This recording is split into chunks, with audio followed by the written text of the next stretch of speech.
7 ਸਾਲ ਬਾਅਦ ਜਗਤਾਰ ਸਿੰਘ ਜੱਗੀ ਜੋਹਲ ਬਾਗਾ ਪੁਰਾਣਾ ਕੇਸ ਵਿੱਚੋਂ ਬਰੀ। UN ਦੇ ਮਨੁੱਖੀ ਅਧਿਕਾਰ ਕਮਿਸ਼ਨਰ ਵੋਲਕਰ ਤੁਰਕ ਨੇ ਭਾਰਤ ਵਿੱਚ ਮਨੁੱਖੀ ਅਧਿਕਾਰਾਂ ਦੀ ਉਲੰਘਣਾ ਤੇ ਪ੍ਰਗਟਾਈ ਚਿੰਤਾ। 18 ਮਾਰਚ ਨੂੰ ਹੋਵੇਗੀ ਸ਼੍ਰੋਮਣੀ ਅਕਾਲੀ ਦਲ ਦੀ ਭਰਤੀ, ਗੁਰਪ੍ਰਤਾਪ ਸਿੰਘ ਵਡਾਲਾ ਨੇ ਦਿੱਤੀ ਜਾਣਕਾਰੀ। ਮੋਗਾ ਦੀ ਵਿਸ਼ੇਸ਼ ਅਦਾਲਤ ਅਤੇ ਵਧੀਕ ਸੈਸ਼ਨ ਜੱਜ ਹਰਜੀਤ ਸਿੰਘ ਵੱਲੋਂ ਅੱਜ ਇੱਕ ਅਹਿਮ ਫੈਸਲਾ ਸੁਣਾਉਂਦਿਆਂ ਬਰਤਾਨਵੀ ਸਿੱਖ ਨਾਗਰਿਕ ਜਗਤਾਰ ਸਿੰਘ ਜੱਗੀ ਜੋਹਲ ਨੂੰ ਬਾਗਾ ਪੁਰਾਣਾ ਥਾਣੇ ਵਿੱਚ ਦਰਜ ਇੱਕ ਮਾਮਲੇ ਵਿੱਚੋਂ ਬਰੀ ਕਰ ਦਿੱਤਾ ਗਿਆ ਹੈ। ਜ਼ਿਕਰਯੋਗ ਹੈ ਕਿ 4 ਨਵੰਬਰ 2020 ਨੂੰ ਜਗਤਾਰ ਸਿੰਘ ਜੱਗੀ ਜੋਹਲ ਨੂੰ ਪਹਿਲਾਂ ਇਸੇ ਕੇਸ ਵਿੱਚ ਹੀ ਗ੍ਰਿਫਤਾਰ ਕੀਤਾ ਸੀ, ਜਿਸ ਤੋਂ ਬਾਅਦ ਉਸ ਦਾ ਨਾਮ ਕਈ ਹੋਰ ਮਾਮਲਿਆਂ ਵਿੱਚ ਸ਼ਾਮਿਲ ਕਰ ਦਿੱਤਾ ਗਿਆ ਸੀ। ਜਗਤਾਰ ਸਿੰਘ ਜੱਗੀ ਜੋਹਲ ਬੀਤੇ 7 ਸਾਲ ਤੋਂ ਹਿਰਾਸਤ ਵਿੱਚ ਹਨ ਅਤੇ ਇਸ ਵੇਲੇ ਦਿੱਲੀ ਦੀ ਤਿਹਾੜ ਜੇਲ੍ਹ ਵਿੱਚ ਨਜ਼ਰਬੰਦ ਹਨ। ਅਦਾਲਤ ਦਾ ਫੈਸਲਾ ਆਉਣ ਤੋਂ ਬਾਅਦ ਜਗਤਾਰ ਸਿੰਘ ਜੱਗੀ ਜੋਹਲ ਦੇ ਵਕੀਲ ਐਡਵੋਕੇਟ ਜਸਪਾਲ ਸਿੰਘ ਮੰਝਪੁਰ ਨੇ ਜਾਣਕਾਰੀ ਸਾਂਝੀ ਕਰਦਿਆਂ ਕਿਹਾ ਕਿ ਪੰਜਾਬ ਪੁਲਿਸ ਵੱਲੋਂ ਇਹ ਮਾਮਲਾ FIR ਨੰਬਰ 193 ਤਹਿਤ 17 ਦਸੰਬਰ 2024 ਨੂੰ ਬਾਗਾ ਪੁਰਾਣਾ ਥਾਣੇ ਵਿੱਚ ਜੰਮੂ ਵਾਸੀ ਤਰਲੋਕ ਸਿੰਘ ਲਾਡੀ ਖਿਲਾਫ ਦਰਜ ਕੀਤਾ ਗਿਆ ਸੀ। ਬਾਅਦ ਵਿੱਚ ਇਸ ਕੇਸ ਵਿੱਚ ਉਸ ਦੇ ਭਰਾ ਤਰਲੋਕ ਸਿੰਘ ਲਾਡੀ ਤਲਜੀਤ ਸਿੰਘ ਜਿਮੀ ਨੂੰ ਗ੍ਰਿਫਤਾਰ ਕੀਤਾ ਗਿਆ। 4 ਨਵੰਬਰ 2020 ਨੂੰ ਬਰਤਾਨਵੀ ਨਾਗਰਿਕ ਜਗਤਾਰ ਸਿੰਘ ਜੱਗੀ ਜੋਹਲ ਨੂੰ ਰਾਮਾ ਮੰਡੀ ਤੋਂ ਚੁੱਕ ਕੇ ਪੰਜਾਬ ਪੁਲਿਸ ਨੇ ਉਹਨਾਂ ਨੂੰ ਇਸ ਕੇਸ ਵਿੱਚ ਗ੍ਰਿਫਤਾਰ ਕਰ ਲਿਆ ਸੀ। ਸਕਾਟਲੈਂਡ ਦੇ ਰਹਿਣ ਵਾਲੇ ਜਗਤਾਰ ਸਿੰਘ ਜੱਗੀ ਜੋਹਲ ਪੰਜਾਬ ਵਿੱਚ ਵਿਆਹ ਕਰਵਾਉਣ ਲਈ ਆਏ ਸਨ।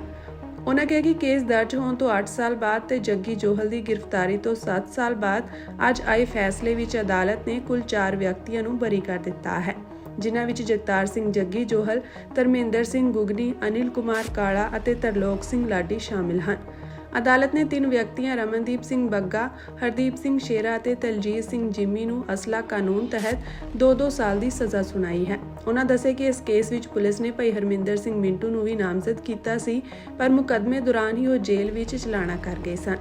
ਵਕੀਲ ਜਸਪਾਲ ਸਿੰਘ ਮੰਝਪੁਰ ਨੇ ਦੱਸਿਆ ਕਿ ਜਗਤਾਰ ਸਿੰਘ ਜੱਗੀ ਜੋਹਲ ਨੂੰ ਅਦਾਲਤ ਨੇ ਸਾਰੇ ਦੋਸ਼ਾਂ ਵਿੱਚ ਬਰੀ ਕਰ ਦਿੱਤਾ ਹੈ। ਉਹਨਾਂ ਕਿਹਾ ਕਿ ਇਸੇ ਕੇਸ ਵਿੱਚ ਲਗਾਏ ਗਏ ਦੋਸ਼ਾਂ ਦੇ ਆਧਾਰ ਉੱਤੇ ਹੀ ਜਗਤਾਰ ਸਿੰਘ ਜੱਗੀ ਜੋਹਲ ਨੂੰ ਹੋਰਨਾਂ ਕੇਸਾਂ ਵਿੱਚ ਨਾਮਜ਼ਦ ਕੀਤਾ ਗਿਆ ਸੀ। ਵਕੀਲ ਜਸਪਾਲ ਸਿੰਘ ਮੰਝਪੁਰ ਨੇ ਕਿਹਾ ਕਿ ਭਾਵੇਂ ਇਸ ਕੇਸ ਵਿੱਚੋਂ ਬਰੀ ਹੋ ਜਾਣ ਨਾਲ ਹਾਲੇ ਜਗਤਾਰ ਸਿੰਘ ਜੱਗੀ ਜੋਹਲ ਦੀ ਰਿਹਾਈ ਨਹੀਂ ਹੋ ਸਕਦੀ, ਕਿਉਂਕਿ ਉਸ ਵਿਰੁੱਧ ਦਰਜ ਹੋਰ ਮਾਮਲੇ ਹਾਲੇ ਬਾਕੀ ਹਨ। ਪਰ ਇਸ ਫੈਸਲੇ ਨਾਲ ਜਗਤਾਰ ਸਿੰਘ ਜੱਗੀ ਜੋਹਲ ਦੀ ਬਾਕੀ ਕੇਸਾਂ ਵਿੱਚੋਂ ਜ਼ਮਾਨਤ ਮਿਲਣ ਜਾਂ ਬਰੀ ਹੋਣ ਦੇ ਆਸਾਰ ਕਾਨੂੰਨੀ ਪੱਖੋਂ ਵੱਧ ਗਏ ਹਨ। ਦੱਸ ਦਈਏ ਕਿ ਜਗਤਾਰ ਸਿੰਘ ਜੱਗੀ ਜੋਹਲ ਦਾ ਪਰਿਵਾਰ ਉਹਨਾਂ ਦੀ ਗ੍ਰਿਫਤਾਰੀ ਵੇਲੇ ਤੋਂ ਹੀ ਇਹ ਦਾਅਵਾ ਕਰਦਾ ਆ ਰਿਹਾ ਹੈ ਕਿ ਜੱਗੀ ਜੋਹਲ ਨੂੰ ਸਿੱਖ ਨਸਲਕੁਸ਼ੀ 1984 ਅਤੇ ਪੰਜਾਬ ਵਿੱਚ ਮਨੁੱਖੀ ਅਧਿਕਾਰਾਂ ਦੇ ਘਾਣ ਬਾਰੇ ਜਾਗਰੂਕਤਾ ਮੁਹਿੰਮ ਚਲਾਉਣ ਕਾਰਨ ਗ੍ਰਿਫਤਾਰ ਕੀਤਾ ਗਿਆ ਹੈ। ਇਹ 2016 ਦਾ ਕੇਸ ਸੀ ਬਾਗਾ ਪੁਰਾਣੇ ਥਾਣੇ ਦਾ। ਇਹਦੇ 'ਚ ਇੱਕ ਨੌਜਵਾਨ ਜੰਮੂ ਦਾ ਤਰਲੋਕ ਸਿੰਘ ਲਾਡੀ ਸੀਗਾ, ਜਿਹਨੂੰ FIR ਨੰਬਰ 51 ਬਾਜਾਖਾਨਾ ਜਿਹੜਾ ਗੁਰਦੇਵ ਸਿੰਘ ਇੰਸਾ ਮਰਡਰ ਕੇਸ ਦੇ ਵਿੱਚ ਉਹਨੂੰ ਰਿਮਾਂਡ ਤੇ ਲੈ ਕੇ ਇਹ ਪ੍ਰੈਜ਼ੈਂਟ ਜਿਹੜਾ ਬਾਗਾ ਪੁਰਾਣੇ ਦਾ 193/16 FIR ਦੇ ਵਿੱਚ ਇੱਕ ਰਿਕਵਰੀ ਦਿਖਾ ਕੇ ਤੇ ਉਹਨੂੰ ਨੋਮੀਨੇਟ ਕੀਤਾ ਗਿਆ। ਬਾਅਦ ਦੇ ਵਿੱਚ ਉਹਦੇ cousin brother Taljit Singh Jimmy ਨੂੰ ਨੋਮੀਨੇਟ ਕੀਤਾ, ਜਿਹੜਾ UK ਦੇ ਵਿੱਚ ਰਹਿੰਦਾ ਸੀ। ਫਿਰ 2017 ਦੇ ਵਿੱਚ ਜਦੋਂ 31 ਅਕਤੂਬਰ ਨੂੰ ਉਹ ਆਇਆ ਤੇ ਉਹਦੀ ਅਰੈਸਟ ਪਾਈ। ਉਹਦੀ ਪੁੱਛਗਿੱਛ 'ਚ ਜਗਤਾਰ ਸਿੰਘ ਜੱਗੀ ਜੋਹਲ ਨੂੰ ਤੇ ਹੋਰ ਬੰਦਿਆਂ ਨੂੰ ਹਰਦੀਪ ਸਿੰਘ ਸ਼ੇਰਾ, ਰਮਨਦੀਪ ਸਿੰਘ ਬੱਗਾ, ਧਰਮਿੰਦਰ ਸਿੰਘ ਗੁਗਨੀ, ਅਨਿਲ ਕਾਲਾ, ਜਗਜੀਤ ਸਿੰਘ ਜੰਮੂ, ਭਾਈ ਹਰਮਿੰਦਰ ਸਿੰਘ ਮਿੰਟੂ, ਉਹਨਾਂ ਸਾਰਿਆਂ ਨੂੰ ਇਸ ਕੇਸ ਦੇ ਵਿੱਚ ਨੋਮੀਨੇਟ ਕੀਤਾ ਗਿਆ। ਉਹ ਕੇਸ 2017 ਤੋਂ ਚੱਲਦਾ ਹੋਇਆ ਅੱਜ 4 ਮਾਰਚ 2025 ਨੂੰ ਇਹਦਾ ਜਿਹੜਾ ਫੈਸਲਾ ਐਡੀਸ਼ਨਲ ਸੈਸ਼ਨ ਜੱਜ ਤੇ ਜੱਜ ਸਪੈਸ਼ਲ ਕੋਰਟ UAPA ਮੋਗਾ ਦੇ ਜਿਹੜੇ ਹੈਗੇ ਹਰਜੀਤ ਸਿੰਘ, ਉਹਨਾਂ ਦੀ ਅਦਾਲਤ ਨੇ ਫੈਸਲਾ ਕੀਤਾ। ਫੈਸਲੇ ਮੁਤਾਬਕ ਸਾਰੇ ਚਾਰਜਿਸ ਦੇ ਵਿੱਚੋਂ ਜਗਤਾਰ ਸਿੰਘ ਜੋਹਲ ਨੂੰ ਜਿਹੜਾ ਬਰੀ ਕੀਤਾ, ਉਸ ਤੋਂ ਇਲਾਵਾ ਧਰਮਿੰਦਰ ਸਿੰਘ ਗੁਗਨੀ ਨੂੰ ਟੋਟਲ ਬਰੀ ਕੀਤਾ ਹੈਗਾ, ਤਰਲੋਕ ਸਿੰਘ ਲਾਡੀ ਨੂੰ ਬਰੀ ਕੀਤਾ ਹੈਗਾ, ਅਨਿਲ ਕੁਮਾਰ ਕਾਲੇ ਨੂੰ ਬਰੀ ਕੀਤਾ, ਜਗਜੀਤ ਸਿੰਘ ਜੰਮੂ ਨੂੰ ਬਰੀ ਕੀਤਾ। ਇਸ ਕੇਸ ਦੇ ਵਿੱਚ ਸਿਰਫ 3 ਜਣਿਆਂ ਨੂੰ ਕਨਵਿਕਟ ਡਿਕਲੇਅਰ ਕੀਤਾ 25 ਆਰਮਜ਼ ਐਕਟ ਦੇ ਵਿੱਚ। ਤਲਜੀਤ ਸਿੰਘ ਜਿੰਮੀ ਨੂੰ, ਹਰਦੀਪ ਸਿੰਘ ਸ਼ੇਰਾ ਤੇ ਰਮਨਦੀਪ ਸਿੰਘ ਬੱਗਾ ਨੂੰ 2-2 ਸਾਲ ਦੀ ਸਜ਼ਾ ਤੇ 3-3 ਹਜ਼ਾਰ ਰੁਪਈਆ ਜੁਰਮਾਨਾ ਕੀਤਾ 25 ਆਰਮਜ਼ ਐਕਟ। ਬਾਕੀ ਸਾਰੇ ਸੈਕਸ਼ਨਾਂ 'ਚੋਂ ਇਹਨਾਂ 3 ਨੌਜਵਾਨਾਂ ਨੂੰ ਵੀ ਜਿਹੜਾ ਬਰੀ ਕੀਤਾ ਹੈਗਾ। ਸੋ ਇਹ ਕੇਸ ਕਰੀਬ 7 ਸਾਲ 4 ਮਹੀਨੇ ਤੋਂ ਟੋਟਲ FIR ਦਰਜ ਦੇ ਹਿਸਾਬ ਨਾਲ 8 ਸਾਲ ਤੋਂ ਉੱਪਰ ਹੋ ਜਾਂਦਾ। ਜਦੋਂ ਅਰੈਸਟ ਹੁੰਦੀ ਹੈ ਜਗਤਾਰ ਸਿੰਘ ਜੋਹਲ ਦੀ 7 ਸਾਲ 4 ਮਹੀਨੇ ਬਾਅਦ ਜਿਹੜਾ ਇਹ ਕੇਸ ਫੈਸਲੇ ਦੇ ਉੱਤੇ ਆਇਆ ਤੇ ਅੱਜ ਇਹ ਕੇਸ ਜਿਹੜਾ ਉਹ ਮੂਧੇ ਮੂੰਹ ਡਿੱਗ ਪਿਆ। ਜਿਹੜੀ ਕਨਵਿਕਸ਼ਨ ਵੀ ਕੀਤੀ ਹੈਗੀ ਆ ਉਹਦੇ ਸੰਬੰਧ ਦੇ ਵਿੱਚ ਵੀ ਸੰਬੰਧਿਤ ਨੌਜਵਾਨਾਂ ਵੱਲੋਂ ਹਰਦੀਪ ਸਿੰਘ ਤੇ ਰਮਨਦੀਪ ਸਿੰਘ ਵੱਲੋਂ ਮੈਂ ਹੀ ਸੀ। ਆਪਣੇ ਤਲਜੀਤ ਸਿੰਘ ਜਿਹੜੇ ਨੌਜਵਾਨ ਸਜ਼ਾ ਹੋਈ, ਮਨਦੀਪ ਸਿੰਘ ਚਾਨਣਾ ਸਾਡੇ ਵੱਡੇ ਵਕੀਲ ਸਾਹਿਬ ਉਹ ਸੀਗੇ, ਤੇ ਅਸੀਂ ਇਹਦੀ ਹਾਈ ਕੋਰਟ ਦੇ ਵਿੱਚ ਅਪੀਲ ਵੀ ਪਾਵਾਂਗੇ, ਕਿਉਂਕਿ ਇਸ ਕੇਸ ਦੀ ਕੇਸ ਪ੍ਰਾਪਰਟੀ ਦੇ ਵੇਅਰਬਾਊਟਸ ਹੀ ਨਹੀਂ ਪਤਾ ਲੱਗੇ। ਹਰਦੀਪ ਸਿੰਘ, ਰਮਨਦੀਪ ਸਿੰਘ ਜਾਂ ਦਲਜੀਤ ਸਿੰਘ ਦੇ ਸੰਬੰਧ ਦੇ ਵਿੱਚ ਵੀ ਉਹ ਕੇਸ ਪ੍ਰਾਪਰਟੀ ਕਿੱਥੇ ਆ, ਨਾ ਉਹ ਕੇਸ ਪ੍ਰਾਪਰਟੀ ਜਿਹੜੀ ਆ ਅਲੈਜਡ ਵੈਪਨ ਸੀਗੇ ਉਹ ਰਿਕਵਰ ਹੋਏ ਜਿਹੜੇ ਦਿਖਾਏ ਗਏ ਉਹ ਕੋਰਟ ਦੇ ਵਿੱਚ ਨਹੀਂ ਪੇਸ਼ ਕੀਤੇ ਗਏ, ਉਹਨਾਂ ਨੂੰ ਕੋਈ ਮਾਰਕ ਐਗਜ਼ੀਬਿਟ ਨਹੀਂ ਲੱਗਾ। ਸੋ ਉਹਨਾਂ ਦੀ ਵੀ ਸਜ਼ਾ ਜਿਹੜੀ ਆ ਇੱਕ ਜਿਵੇਂ ਕਹਿ ਲਓ ਵੀ ਪ੍ਰੋਸੀਕਿਊਸ਼ਨ ਦੀ ਵੀ ਰੱਖ ਵਿਖਾਈ ਵਾਲੀ ਗੱਲ ਆ, ਉਹ ਵੀ ਸਜ਼ਾ ਨਹੀਂ ਸੀ ਬਣਦੀ। ਪਰ ਇੱਕ ਫੈਸਲਾ ਹੋਇਆ 7 ਸਾਲਾਂ ਤੋਂ ਲੰਮੇ ਸਮੇਂ ਤੋਂ ਲਟਕ ਰਿਹਾ ਸੀ, ਉਹ ਡਿਸਪੋਜ਼ਲ ਹੋ ਗਈ। ਉਹ ਇੱਕ ਅਸੀਂ ਇੱਕ ਕਹਿੰਦੇ ਆ ਵੀ ਚਲੋ ਫੈਸਲਾ ਆਇਆ ਤੇ ਅਸੀਂ ਜਿਨ੍ਹਾਂ ਨੂੰ ਕਨਵਿਕਟ ਹੋਈ ਆ ਉਹਦੇ ਲਈ ਹਾਈ ਕੋਰਟ ਦੇ ਵਿੱਚ ਜ਼ਰੂਰ ਜਾਵਾਂਗੇ। ਇਹਦੇ 'ਚ ਹੁਣ ਜੱਗੀ ਜੌਲ ਵਾਰੀ ਹੋਏ ਨੇ। ਇਹਦੇ 'ਚ ਜਗਤਾਰ ਸਿੰਘ ਜੱਗੀ ਜੌਲ ਜਿਹਨੂੰ 4 ਨਵੰਬਰ 2017 ਨੂੰ ਅਰੈਸਟ ਕੀਤਾ ਗਿਆ ਸੀ ਜਲੰਧਰ ਤੋਂ, ਉਹਦੀ ਵਾਈਫ ਤੇ ਪਰਿਵਾਰ ਦੇ ਨਾਲ ਜਦੋਂ ਸ਼ਾਪਿੰਗ ਕਰ ਰਿਹਾ ਸੀਗਾ, ਤੇ ਅੱਜ 4 ਮਾਰਚ 2025 ਕਰੀਬ 7 ਸਾਲ 4 ਮਹੀਨੇ ਬਾਅਦ ਜੱਗੀ ਜੌਲ ਨੂੰ ਪੂਰਾ ਜਿਹੜਾ ਬਰੀ ਕੀਤਾ ਹੈਗਾ ਇਸ ਕੇਸ ਦੇ ਵਿੱਚ। ਸੰਯੁਕਤ ਰਾਸ਼ਟਰ ਦੇ ਮਨੁੱਖੀ ਅਧਿਕਾਰ ਹਾਈ ਕਮਿਸ਼ਨਰ ਵੋਲਕਰ ਤੁਰਕ ਨੇ ਭਾਰਤ ਵਿੱਚ ਮਨੁੱਖੀ ਅਧਿਕਾਰਾਂ ਦੀ ਉਲੰਘਣਾ ਤੇ ਡੂੰਘੀ ਚਿੰਤਾ ਪ੍ਰਗਟ ਕੀਤੀ ਹੈ। ਜਨੇਵਾ ਵਿੱਚ ਮਨੁੱਖੀ ਅਧਿਕਾਰ ਪ੍ਰੀਸ਼ਦ ਦੇ 58ਵੇਂ ਸੈਸ਼ਨ ਦੌਰਾਨ ਬੋਲਦਿਆਂ ਹਾਈ ਕਮਿਸ਼ਨਰ ਨੇ ਮਨੁੱਖੀ ਅਧਿਕਾਰ ਕਾਰਕੁਨ ਅਤੇ ਸੁਤੰਤਰ ਪੱਤਰਕਾਰਾਂ ਵਿਰੁੱਧ ਪਾਬੰਦੀਆਂ ਵਾਲੇ ਕਾਨੂੰਨਾਂ ਅਤੇ ਰਣਨੀਤੀਆਂ ਦੀ ਦੁਰਵਰਤੋਂ ਤੇ ਚਾਨਣਾ ਪਾਇਆ।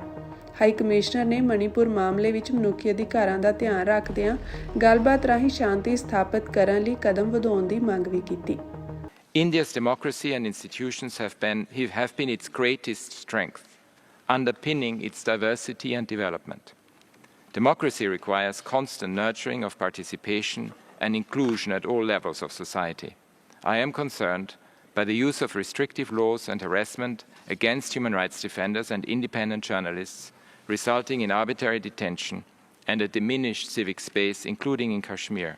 I also call for stepped-up efforts to address violence and displacement in Manipur based on dialogue, peace-building and human rights. Civic space is shrinking in Egypt. ਦੂਜੇ ਪਾਸੇ ਮਨੁੱਖੀ ਅਧਿਕਾਰ ਕਮਿਸ਼ਨਰ ਵੱਲੋਂ ਕਸ਼ਮੀਰ ਅਤੇ ਮਣੀਪੁਰ ਬਾਰੇ ਕੀਤੀਆਂ ਗਈਆਂ ਟਿੱਪਣੀਆਂ ਲਈ ਉਹਨਾਂ ਦੀ ਭਾਰਤ ਨੇ ਸਖਤ ਨਿੰਦਾ ਕੀਤੀ ਹੈ। ਭਾਰਤ ਨੇ ਕਿਹਾ ਕਿ ਸੰਯੁਕਤ ਰਾਸ਼ਟਰ ਮਨੁੱਖੀ ਅਧਿਕਾਰ ਹਾਈ ਕਮਿਸ਼ਨਰ ਵੋਲਕਰ ਤੁਰਕ ਨੇ ਬੇਬੁਨਿਆਦ ਟਿੱਪਣੀਆਂ ਕਰਨ ਲਈ ਖੋਖਲੀ ਸ਼ਬਦਾਵਲੀ ਅਤੇ ਮਿੱਥ ਕੇ ਚੁਣੀਆਂ ਸਥਿਤੀਆਂ ਦੀ ਵਰਤੋਂ ਕੀਤੀ ਹੈ। ਮਨੁੱਖੀ ਅਧਿਕਾਰ ਪ੍ਰੀਸ਼ਦ ਦੇ 58ਵੇਂ ਨਿਯਮਿਤ ਸੈਸ਼ਨ ਤੇ ਪ੍ਰਤੀਕਿਰਿਆ ਦਿੰਦਿਆਂ ਜਨੇਵਾ ਵਿੱਚ ਸੰਯੁਕਤ ਰਾਸ਼ਟਰ ਅਤੇ ਹੋਰ ਕੌਮਾਂਤਰੀ ਸੰਗਠਨਾਂ ਵਿੱਚ ਭਾਰਤ ਦੇ ਸਥਾਈ ਪ੍ਰਤੀਨਿਧੀ ਅਰਿੰਦਮ ਬਾਗਚੀ ਨੇ ਕਿਹਾ ਕਿ ਜਿਵੇਂ ਕਿ ਸਿੱਧੇ ਤੌਰ ਤੇ ਭਾਰਤ ਦਾ ਨਾਂ ਲਿਆ ਗਿਆ ਹੈ, ਮੈਂ ਇਸ ਗੱਲ ਤੇ ਜ਼ੋਰ ਦਿੰਦਿਆਂ ਸ਼ੁਰੂਆਤ ਕਰਦਾ ਹਾਂ ਕਿ ਇਸ ਤੇ ਕੀਤੀਆਂ ਗਈਆਂ ਬੇਬੁਨਿਆਦ ਟਿੱਪਣੀਆਂ ਜ਼ਮੀਨੀ ਹਕੀਕਤ ਦੇ ਉਲਟ ਹਨ। ਉਹਨਾਂ ਕਿਹਾ ਕਿ ਅਫਸੋਸ ਦੀ ਗੱਲ ਹੈ ਕਿ ਅਜਿਹਾ ਉਸ ਸਾਲ ਦੌਰਾਨ ਹੋ ਰਿਹਾ ਹੈ ਜਦੋਂ ਇਹ ਖੇਤਰ ਸ਼ਾਂਤੀ ਅਤੇ ਸਮਾਵੇਸ਼ੀ ਤਰੱਕੀ ਵਿੱਚ ਸੁਧਾਰ ਦੇ ਪੱਖ ਵਿੱਚ ਖੜਾ ਦਿਖਾਈ ਦਿੰਦਾ ਹੈ। ਭਾਵੇਂ ਸੂਬਾਈ ਚੋਣਾਂ ਵਿੱਚ ਭਾਰੀ VOTING ਦਾ ਮਾਮਲਾ ਹੋਵੇ, ਭਾਵੇਂ ਵੱਧ ਰਿਹਾ ਸੈਰ ਸਪਾਟਾ ਹੋਵੇ ਜਾਂ ਤੇਜ਼ ਵਿਕਾਸ ਦੀ ਗਤੀ ਹੋਵੇ, ਸਾਫ਼ ਤੌਰ ਤੇ ਗਲੋਬਲ ਅਪਡੇਟ ਨੂੰ ਇੱਕ ਅਸਲੀ ਅਪਡੇਟ ਦੀ ਲੋੜ ਹੈ। Allow me today to share some reflections about the High Commissioner's global update. As India was mentioned by name, let me begin by emphasizing that the world's largest democracy continues to be a healthy, vibrant and pluralistic society. Unfounded and baseless comments in the update contrast jarringly with ground realities.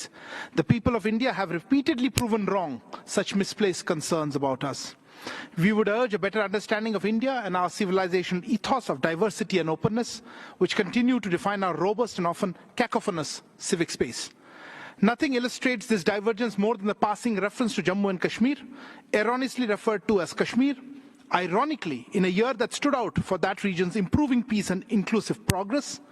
Be it the large turnout provincial elections, the booming tourism, or the rapid development pace.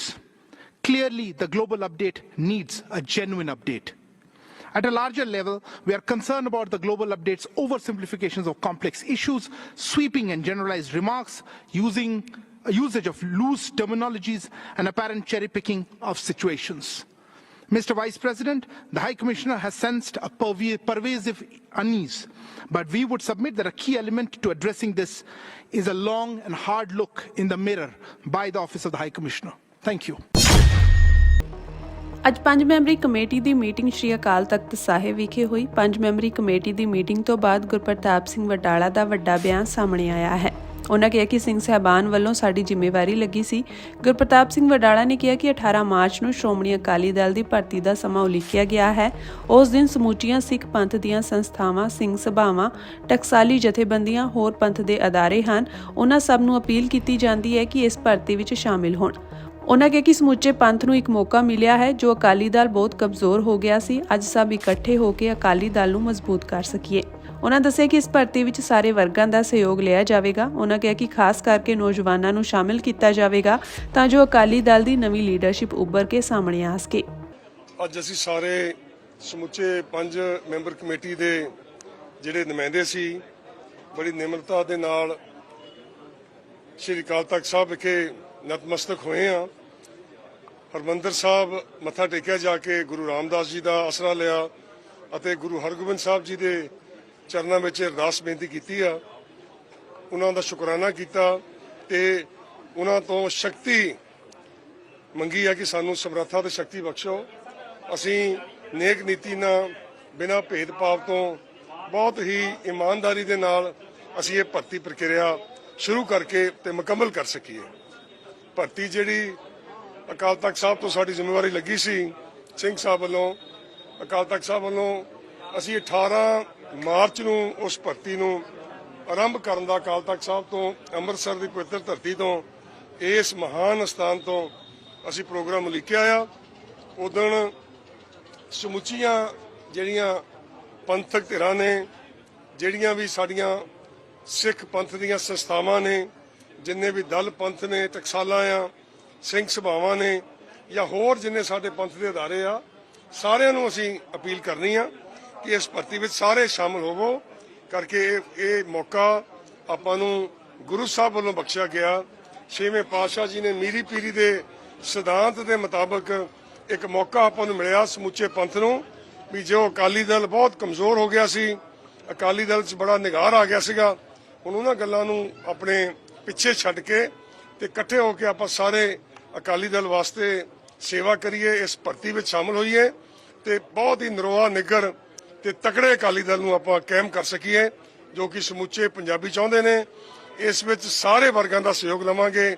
ਵਿਸ਼ੇਸ਼ ਤੌਰ ਤੇ ਨੌਜਵਾਨਾਂ ਨੂੰ appeal ਕਰਾਂਗੇ ਕਿ ਤੁਸੀਂ ਤਕੜੇ ਹੋ ਕੇ ਇਹਦੇ ਵਿੱਚ ਸ਼ਾਮਲ ਹੋਵੋ ਤੇ ਕੋਸ਼ਿਸ਼ ਕਰਾਂਗੇ ਕਿ ਸ਼੍ਰੋਮਣੀ ਅਕਾਲੀ ਦਲ ਦੀ ਨਵੀਂ ਲੀਡਰਸ਼ਿਪ ਇਹਦੇ ਵਿੱਚੋਂ ਉੱਭਰ ਕੇ ਮੋਹਰੇ ਆ ਸਕੇ ਜੋ ਕਿ ਸਮਾਂ ਅੱਜ ਮੰਗ ਕਰਦਾ ਹੈ। ਯੂਰਪੀਅਨ ਯੂਨੀਅਨ ਦੀ ਕਾਰਜਕਾਰੀ ਦੇ ਮੁਖੀ ਨੇ ਮੈਂਬਰ ਦੇਸ਼ਾਂ ਦੀ ਸੁਰੱਖਿਆ ਵਧਾਉਣ ਲਈ 800 ਅਰਬ ਯੂਰੋ ਦੀ ਯੋਜਨਾ ਦਾ ਪ੍ਰਸਤਾਵ ਰੱਖਿਆ ਹੈ। ਇਸ ਕਦਮ ਦਾ ਉਦੇਸ਼ ਅਮਰੀਕਾ ਦੇ ਰੱਖਿਆ ਸਹਿਯੋਗ ਤੋਂ ਵੱਖ ਹੋਣ ਦੇ ਸੰਭਾਵਿਤ ਕਦਮ ਦਾ ਮੁਕਾਬਲਾ ਕਰਨਾ ਹੈ ਅਤੇ ਜੰਗ-ਗ੍ਰਸਤ ਯੂਕਰੇਨ ਨੂੰ ਰੂਸ ਨਾਲ ਗੱਲਬਾਤ ਕਰਨ ਲਈ ਫੌਜੀ ਤਾਕਤ ਪ੍ਰਦਾਨ ਕਰਨਾ ਹੈ। ਯੂਰਪੀਅਨ ਕਮਿਸ਼ਨ ਦੀ ਪ੍ਰਧਾਨ ਉਰਸੁਲਾ ਵਾਨ ਡੇਰ ਲੇਨ ਨੇ ਕਿਹਾ ਕਿ ਯੂਰਪ ਨੂੰ ਮੁੜ ਹਥਿਆਰਬੰਦ ਕਰਨ ਦਾ ਪੈਕੇਜ ਯੂਰਪੀ ਸੰਘ ਦੇ 27 ਨੇਤਾਵਾਂ ਸਾਹਮਣੇ ਰੱਖਿਆ ਜਾਵੇਗਾ, ਜੋ ਅਮਰੀਕਾ ਵਿੱਚ ਵੱਧਦੀ ਸਿਆਸੀ ਅਨਿਸ਼ਚਿਤਤਾ ਦੇ ਇੱਕ ਹਫ਼ਤੇ ਮਗਰੋਂ ਵੀਰਵਾਰ ਨੂੰ ਬਰਸੇਲਜ਼ ਵਿੱਚ ਇੱਕ ਹੰਗਾਮੀ ਬੈਠਕ ਵਿੱਚ ਮਿਲਣਗੇ। ਅਮਰੀਕੀ ਰਾਸ਼ਟਰਪਤੀ ਡੋਨਲਡ ਟਰੰਪ ਨੇ ਮਹਾਦੀਪ ਲਈ ਉਹਨਾਂ ਦੇ ਗੱਠਜੋੜ ਅਤੇ ਯੂਕਰੇਨ ਦੀ ਰੱਖਿਆ ਦੋਹਾਂ ਤੇ ਸਵਾਲ ਚੁੱਕੇ ਸਨ। ਵੌਨ ਡੇਰ ਲੇਨ ਨੇ ਕਿਹਾ ਕਿ ਮੈਨੂੰ ਉਹਨਾਂ ਖਤਰਿਆਂ ਦੀ ਗੰਭੀਰ ਕਿਸਮ ਦਾ ਵਰਣਨ ਕਰਨ ਦੀ ਜ਼ਰੂਰਤ ਨਹੀਂ ਹੈ ਜਿਨ੍ਹਾਂ ਦਾ ਅਸੀਂ ਸਾਹਮਣਾ ਕਰ ਰਹੇ ਹਾਂ। ਯੂਰਪੀਅਨ ਯੂਨੀਅਨ ਦੇ ਦੇਸ਼ਾਂ ਦੀ ਦੁਵਿਧਾ ਦਾ ਮੁੱਖ ਕਾਰਨ ਪਿਛਲੇ ਦਹਾਕਿਆਂ ਵਿੱਚ ਰੱਖਿਆ ਤੇ ਵਧੇਰੇ ਖਰਚ ਕਰਨ ਦੀ ਝਿਜਕ ਰਹੀ ਹੈ ਕਿਉਂਕਿ ਉਹ ਅਮਰੀਕੀ ਸੁਰੱਖਿਆ ਗਰੰਟੀਆਂ ਦੀ ਛਤਰੀ ਹੇਠ ਸਨ ਅਤੇ ਉਹਨਾਂ ਦੀ ਆਰਥਿਕਤਾ ਸੁਸਤ ਸੀ। ਇਸ ਲਈ ਉਹਨਾਂ ਨੂੰ ਅਜਿਹੇ ਖਰਚਿਆਂ ਨੂੰ ਤੇਜ਼ੀ ਨਾਲ ਵਧਾਉਣ ਵਿੱਚ ਚੁਣੌਤੀਆਂ ਦਾ ਸਾਹਮਣਾ ਕਰਨਾ ਪੈ ਰਿਹਾ ਹੈ। ਵੌਨ ਡੇਰ ਲੇਨ ਨੇ ਕਿਹਾ ਕਿ ਪਹਿਲਾ ਕੰਮ ਯੂਰਪੀਅਨ ਯੂਨੀਅਨ ਵੱਲੋਂ ਬਜਟ ਖਰਚਿਆਂ ਤੇ ਲਗਾਏ ਗਏ ਵਿੱਤੀ ਅਨੁਸ਼ਾਸਨ ਵਿੱਚ ਢਿੱਲ ਦੇਣਾ ਹੈ ਤਾਂ ਜੋ ਮੈਂਬਰ ਦੇਸ਼ਾਂ ਨੂੰ ਦੰਡਕਾਰੀ ਕਾਰਵਾਈ ਤੋਂ ਬਿਨਾਂ ਆਪਣੇ ਰੱਖਿਆ ਖਰਚਿਆਂ ਵਿੱਚ ਮਹੱਤਵਪੂਰਨ ਵਾਧਾ ਕਰਨ ਦੀ ਇਜਾਜ਼ਤ ਦਿੱਤੀ ਜਾ ਸਕੇ। ਉਹਨਾਂ ਕਿਹਾ ਕਿ ਜੇਕਰ ਮੈਂਬਰ ਦੇਸ਼ ਆਪਣੇ ਰੱਖਿਆ ਖਰਚ ਵਿੱਚ GDP ਦਾ ਔਸਤਨ 1.5% ਵਾਧਾ ਕਰਦੇ ਹਨ ਤਾਂ ਇਸ ਨਾਲ 4 ਸਾਲ ਦੀ ਮਿਆਦ ਵਿੱਚ 650 ਅਰਬ ਯੂਰੋ ਦਾ ਵਿੱਤੀ ਪ੍ਰਬੰਧ ਹੋ ਸਕਦਾ ਹੈ। ਇਸ ਤੋਂ ਇਲਾਵਾ 150 ਅਰਬ ਯੂਰੋ ਦਾ ਕਰਜ਼ਾ ਪ੍ਰੋਗਰਾਮ ਪੇਸ਼ ਕੀਤਾ ਜਾਵੇਗਾ ਜਿਸ ਨਾਲ ਮੈਂਬਰ ਦੇਸ਼ਾਂ ਨੂੰ ਰੱਖਿਆ ਵਿੱਚ ਨਿਵੇਸ਼ ਕਰਨ ਦੀ ਇਜਾਜ਼ਤ ਮਿਲੇਗੀ। ਕੇਂਦਰ ਸਰਕਾਰ ਨੇ ਅੱਜ ਪੰਜਾਬ ਅਤੇ ਹਰਿਆਣਾ ਹਾਈ ਕੋਰਟ ਨੂੰ ਸੂਚਿਤ ਕੀਤਾ ਕਿ ਸੰਸਦ ਮੈਂਬਰਾਂ ਨੂੰ ਸਦਨ ਦੀ ਕਾਰਵਾਈ ਤੋਂ ਗੈਰ ਹਾਜ਼ਰ ਰਹਿਣ ਦੀ ਇਜਾਜ਼ਤ ਦੇਣ ਵਾਲੀ ਕਮੇਟੀ ਨੇ 3 ਮਾਰਚ ਨੂੰ ਭਾਈ ਅੰਮ੍ਰਿਤਪਾਲ ਸਿੰਘ ਸਮੇਤ ਗੈਰ ਹਾਜ਼ਰ ਸੰਸਦ ਮੈਂਬਰਾਂ ਦੇ ਮਾਮਲਿਆਂ ਤੇ ਵਿਚਾਰ ਕਰਨ ਲਈ ਮੀਟਿੰਗ ਕੀਤੀ ਸੀ। ਜ਼ਿਕਰਯੋਗ ਹੈ ਕਿ ਭਾਈ ਅੰਮ੍ਰਿਤਪਾਲ ਸਿੰਘ ਨੇ ਲੋਕ ਸਭਾ ਸੈਸ਼ਨ ਵਿੱਚ ਸ਼ਾਮਿਲ ਹੋਣ ਦੀ ਇਜਾਜ਼ਤ ਮੰਗਦੇ ਹੋਏ ਹਾਈ ਕੋਰਟ ਦਾ ਰੁਖ ਕੀਤਾ ਸੀ। ਪਟੀਸ਼ਨ ਵਿੱਚ ਉਹਨਾਂ ਨੇ ਕੇਂਦਰ ਸਰਕਾਰ, ਪੰਜਾਬ ਸਰਕਾਰ ਅਤੇ ਹੋਰ ਸਬੰਧਤ ਧਿਰਾਂ ਨੂੰ ਲੋਕ ਸਭਾ ਦੇ ਸਕੱਤਰ ਜਨਰਲ ਵੱਲੋਂ ਜਾਰੀ ਸਮਨਾਂ ਦੀ ਪਾਲਣਾ ਵਿੱਚ ਸੰਸਦ ਸੈਸ਼ਨ ਵਿੱਚ ਹਿੱਸਾ ਲੈਣ ਦੀ ਆਗਿਆ ਦੇਣ ਦੇ ਨਿਰਦੇਸ਼ ਦੇਣ ਦੀ ਮੰਗ ਕੀਤੀ ਸੀ। ਸੁਣਵਾਈ ਦੌਰਾਨ ਵਧੀਕ ਸੋਲੀਸਿਟਰ ਜਨਰਲ ਸਤਿਆਪਾਲ ਜੈਨ ਨੇ ਅਦਾਲਤ ਨੂੰ ਦੱਸਿਆ ਕਿ ਕਮੇਟੀ ਨੇ 5 ਸੰਸਦ ਮੈਂਬਰਾਂ ਦੀਆਂ ਅਰਜ਼ੀਆਂ ਤੇ ਵਿਚਾਰ ਕੀਤਾ ਹੈ ਜਿਨ੍ਹਾਂ ਨੇ ਛੁੱਟੀ ਲਈ ਅਰਜ਼ੀ ਦਿੱਤੀ ਸੀ। ਸਿਫਾਰਸ਼ਾਂ ਗੁਪਤ ਹੁੰਦੀਆਂ ਹਨ ਅਤੇ ਲੋਕ ਸਭਾ ਦੇ ਵਿਸ਼ੇਸ਼ ਅਧਿਕਾਰ ਖੇਤਰ ਵਿੱਚ ਆਉਂਦੀਆਂ ਹਨ। ਇਹਨਾਂ ਨੂੰ 10 ਮਾਰਚ ਨੂੰ ਲੋਕ ਸਭਾ ਦੇ ਮੁੜ ਖੁੱਲ੍ਹਣ ਤੇ ਰਿਕਾਰਡ ਤੇ ਰੱਖਿਆ ਜਾਵੇਗਾ। ਜੈਨ ਨੇ ਅਦਾਲਤ ਸਾਹਮਣੇ ਗੁਪਤ ਦਸਤਾਵੇਜ਼ ਪੇਸ਼ ਕੀਤੇ ਅਤੇ ਕਿਹਾ ਕਿ ਇਹ ਗੁਪਤ ਹੈ, ਇਸ ਲਈ ਮੈਂ ਰਿਕਾਰਡ ਤੇ ਕੋਈ ਬਿਆਨ ਨਹੀਂ ਦੇ ਸਕਦਾ। ਇਹ ਸਿਰਫ ਲੋਕ ਸਭਾ ਨੂੰ ਸਿਫਾਰਸ਼ ਹੈ, ਅੰਤਿਮ ਫੈਸਲਾ ਲੋਕ ਸਭਾ ਦਾ ਹੋਵੇਗਾ। ਸਤਿਆਪਾਲ ਜੈਨ ਨੇ ਦੱਸਿਆ ਕਿ ਜਦੋਂ ਲੋਕ ਸਭਾ 10 ਮਾਰਚ ਨੂੰ ਬੈਠਦੀ ਹੈ ਤਾਂ ਇਸ ਨੂੰ ਸਦਨ ਵਿੱਚ ਪੇਸ਼ ਕੀਤਾ ਜਾਵੇਗਾ ਅਤੇ ਇਹ ਇੱਕ ਜਨਤਕ ਦਸਤਾਵੇਜ਼ ਬਣ ਜਾਵੇਗਾ। ਫਿਰ ਫੈਸਲਾ ਲੋਕ ਸਭਾ ਸਪੀਕਰ ਜਾਂ ਸਕੱਤਰ ਜਨਰਲ ਦੁਆਰਾ ਸੂਚਿਤ ਕੀਤਾ ਜਾਵੇਗਾ। ਸੰਵਿਧਾਨ ਦੇ ਅਨੁਛੇਦ 101 ਦੇ ਅਨੁਸਾਰ ਜੇਕਰ ਸੰਸਦ ਦੇ ਕਿਸੇ ਵੀ ਸਦਨ ਦਾ ਕੋਈ ਮੈਂਬਰ 60 ਦਿਨਾਂ ਦੀ ਮਿਆਦ ਲਈ ਸਦਨ ਦੀ ਇਜਾਜ਼ਤ ਤੋਂ ਬਿਨਾਂ ਸਦਨ ਦੀਆਂ ਸਾਰੀਆਂ ਬੈਠਕਾਂ ਤੋਂ ਗੈਰ ਹਾਜ਼ਰ ਰਹਿੰਦਾ ਹੈ ਤਾਂ ਸਦਨ ਉਸ ਦੀ ਸੀਟ ਨੂੰ ਖਾਲੀ ਘੋਸ਼ਿਤ ਕਰ ਸਕਦਾ ਹੈ।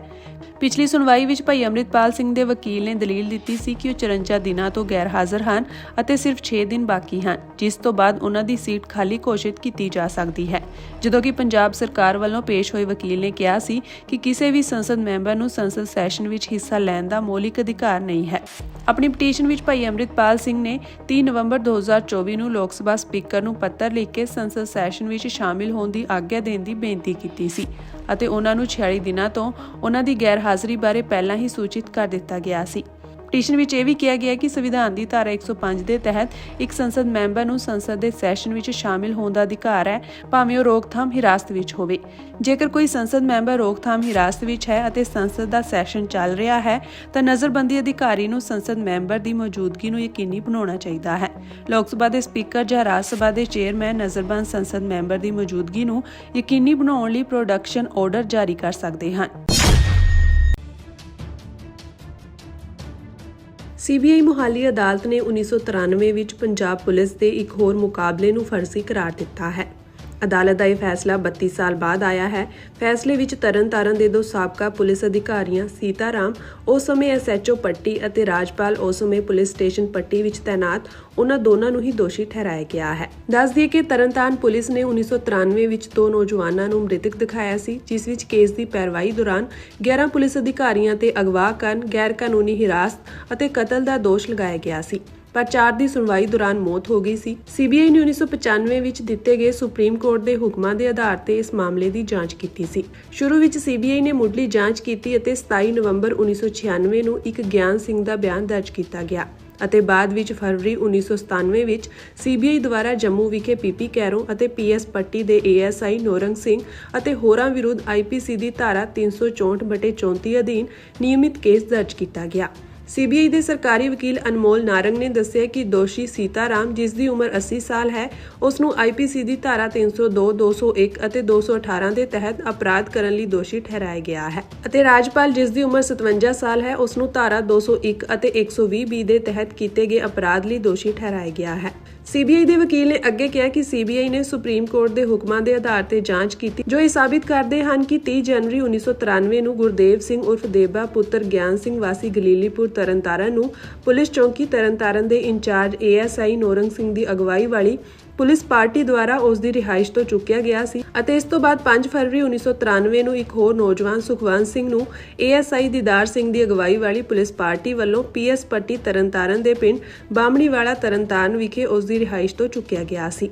ਬਾਅਦ ਵਿੱਚ ਦੋਵਾਂ ਨੂੰ 6 ਫਰਵਰੀ 1993 ਨੂੰ ਥਾਣਾ ਪੱਟੀ ਦੇ ਭਾਗੂਪੁਰ ਖੇਤਰ ਵਿੱਚ ਇੱਕ ਮੁਕਾਬਲੇ ਵਿੱਚ ਮਾਰੇ ਗਏ ਦਿਖਾਇਆ ਗਿਆ ਅਤੇ ਮੁਕਾਬਲੇ ਦੀ ਕਹਾਣੀ ਬਣਾ ਕੇ ਥਾਣਾ ਪੱਟੀ ਤਰਨਤਾਰਨ ਵਿਖੇ ਕੇਸ FIR ਨੰਬਰ 9/1993 ਦਰਜ ਕੀਤਾ ਗਿਆ। ਦੋਵਾਂ ਮ੍ਰਿਤਕਾਂ ਦੀਆਂ ਲਾਸ਼ਾਂ ਦਾ ਸੰਸਕਾਰ ਲਾਵਾਰਿਸ ਹਾਲਤ ਵਿੱਚ ਕਰ ਦਿੱਤਾ ਗਿਆ ਅਤੇ ਪਰਿਵਾਰ ਨੂੰ ਨਹੀਂ ਸੌਂਪਿਆ ਗਿਆ। ਉਸ ਸਮੇਂ ਪੁਲਿਸ ਵੱਲੋਂ ਦਾਅਵਾ ਕੀਤਾ ਗਿਆ ਸੀ ਕਿ ਦੋਵੇਂ ਕਤਲ, ਜ਼ਬਰਦਸਤੀ ਆਦਿ ਦੇ 300 ਮਾਮਲਿਆਂ ਵਿੱਚ ਸ਼ਾਮਿਲ ਸਨ, ਪਰ ਸੀਬੀਆਈ ਜਾਂਚ ਦੌਰਾਨ ਇਹ ਤੱਥ ਗਲਤ ਪਾਏ ਗਏ। ਸਾਲ 2000 ਵਿੱਚ ਜਾਂਚ ਪੂਰੀ ਕਰਨ ਤੋਂ ਬਾਅਦ ਸੀਬੀਆਈ ਨੇ ਤਰਨਤਾਰਨ ਦੇ 11 ਪੁਲਿਸ ਅਧਿਕਾਰੀਆਂ, ਜਿਨ੍ਹਾਂ ਵਿੱਚ ਨੋਰੰਗ ਸਿੰਘ ਤਤਕਾਲੀ incharge PP Kairon, ASI Didar Singh, Kashmir Singh ਤਤਕਾਲੀ ਡੀਐਸਪੀ ਪੱਟੀ, ਸੀਤਾਰਾਮ ਤਤਕਾਲੀ ਐਸਐਚਓ ਪੱਟੀ, ਦਰਸ਼ਨ ਸਿੰਘ, ਗੋਬਿੰਦਰ ਸਿੰਘ ਤਤਕਾਲੀ SHO Valtoha, ASI Shamir Singh, ASI Fakir Singh, ਸੀ ਸਰਦੂਲ ਸਿੰਘ, ਸੀ ਰਾਜਪਾਲ ਅਤੇ ਸੀ ਅਮਰਜੀਤ ਸਿੰਘ ਸ਼ਾਮਿਲ ਸਨ। ਇਨ੍ਹਾਂ ਵਿਰੁੱਧ ਚਾਰਜਸ਼ੀਟ ਪੇਸ਼ ਕੀਤੀ ਗਈ ਸੀ ਅਤੇ ਸਾਲ 2001 ਵਿੱਚ ਦੋਸ਼ ਤੈਅ ਕੀਤੇ ਗਏ ਸਨ, ਪਰ ਇਸ ਤੋਂ ਬਾਅਦ ਪੰਜਾਬ ਡਿਸਟਰਬ ਏਰੀਆ ਐਕਟ 1983 ਦੇ ਤਹਿਤ ਲੋੜੀਂਦੀ ਮਨਜ਼ੂਰੀ ਦੀ ਅਪੀਲ ਦੇ ਆਧਾਰ ਤੇ ਉੱਚ ਅਦਾਲਤਾਂ ਦੁਆਰਾ 2021 ਤੱਕ ਕੇਸ ਤੇ ਰੋਕ ਲਗਾ ਦਿੱਤੀ ਗਈ ਸੀ, ਜਿਨ੍ਹਾਂ ਨੂੰ ਬਾਅਦ ਵਿੱਚ ਖਾਰਜ ਕਰ ਦਿੱਤਾ ਕੀਤਾ ਗਿਆ ਸੀ। ਹੈਰਾਨੀ ਦੀ ਗੱਲ ਇਹ ਹੈ ਕਿ CBI ਵੱਲੋਂ ਇਕੱਠੇ ਕੀਤੇ ਗਏ ਸਾਰੇ ਸਬੂਤ ਇਸ ਕੇਸ ਦੀ ਨਿਆਇਕ ਫਾਈਲ ਵਿੱਚੋਂ ਗਾਇਬ ਹੋ ਗਏ ਅਤੇ ਉੱਚ ਅਦਾਲਤ ਵੱਲੋਂ ਸੂਚਿਤ ਕਰਨ ਤੋਂ ਬਾਅਦ ਹਾਈ ਕੋਰਟ ਦੇ ਹੁਕਮਾਂ ਤੇ ਰਿਕਾਰਡ ਨੂੰ ਦੁਬਾਰਾ ਤਿਆਰ ਕੀਤਾ ਗਿਆ ਅਤੇ ਅੰਤ ਵਿੱਚ ਘਟਨਾ ਤੋਂ 30 ਸਾਲ ਬਾਅਦ ਸਾਲ 2023 ਵਿੱਚ ਪਹਿਲੇ ਸਰਕਾਰੀ ਗਵਾਹ ਦਾ ਬਿਆਨ ਦਰਜ ਕੀਤਾ ਗਿਆ। ਪੀੜਤ ਪਰਿਵਾਰ ਦੇ ਵਕੀਲ ਸਰਬਜੀਤ ਸਿੰਘ ਵੇਰਕਾ ਦਾ ਕਹਿਣਾ ਹੈ ਕਿ CBI ਨੇ ਇਸ ਕੇਸ ਵਿੱਚ 48 ਗਵਾਹਾਂ ਦਾ ਹਵਾਲਾ ਦਿੱਤਾ ਸੀ, ਪਰ ਮੁਕੱਦਮੇ ਦੌਰਾਨ ਸਿਰਫ 22 ਗਵਾਹਾਂ ਨੂੰ ਹੀ ਪੇਸ਼ ਕੀਤਾ ਗਿਆ ਕਿਉਂਕਿ 23 ਗਵਾਹਾਂ ਦੀ ਦੇਰੀ ਨਾਲ ਮੁਕੱਦਮੇ ਦੌਰਾਨ ਮੌਤ ਹੋ ਗਈ ਸੀ ਅਤੇ ਇਸ ਤੱਥ ਦੇ ਕਾਰਨ ਕੁਝ ਮੁਲਜ਼ਮਾਂ ਨੂੰ ਬਰੀ ਕਰ ਦਿੱਤਾ ਗਿਆ ਹੈ। ਇਸੇ ਤਰ੍ਹਾਂ 4 ਮੁਲਜ਼ਮਾਂ ਸਰਦੂਲ ਸਿੰਘ, ਅਮਰਜੀਤ ਸਿੰਘ, ਦੀਦਾਰ ਸਿੰਘ ਅਤੇ ਸਮੀਰ ਸਿੰਘ ਦੀ ਮੌਤ ਮੁਕੱਦਮੇ ਦੀ ਲੰਬਿਤ ਮਿਆਦ ਦੌਰਾਨ ਹੋ ਗਈ। ਅੰਤ ਵਿੱਚ ਮੁਕੱਦਮਾ ਸ਼ੁਰੂ ਹੋਣ ਤੋਂ 2 ਸਾਲਾਂ ਦੇ ਅੰਦਰ ਰਾਕੇਸ਼ ਕੁਮਾਰ ਗੁਪਤਾ ਦੀ CBI ਵਿਸ਼ੇਸ਼ ਅਦਾਲਤ ਨੇ ਫੈਸਲਾ ਸੁਣਾਇਆ ਅਤੇ 2 ਮੁਲਜ਼ਮਾਂ ਨੂੰ ਦੋਸ਼ੀ ਠਹਿਰਾਇਆ ਅਤੇ 5 ਮੁਲਜ਼ਮਾਂ ਨੂੰ ਸ਼ੱਕ ਦਾ ਲਾਭ ਦੇ ਕੇ ਬਰੀ ਕਰ ਦਿੱਤਾ। ਹੁਣ ਸਜ਼ਾ ਦੀ ਮਾਤਰਾ ਲਈ ਕੇਸ 6 ਮਾਰਚ ਤੱਕ ਮੁਲਤਵੀ ਕਰ ਦਿੱਤਾ ਗਿਆ ਹੈ। ਸਜ਼ਾ ਚਾਹੀਦੀ ਸੀ ਮੈਨੂੰ ਮਿਲਣੀ ਜੀ।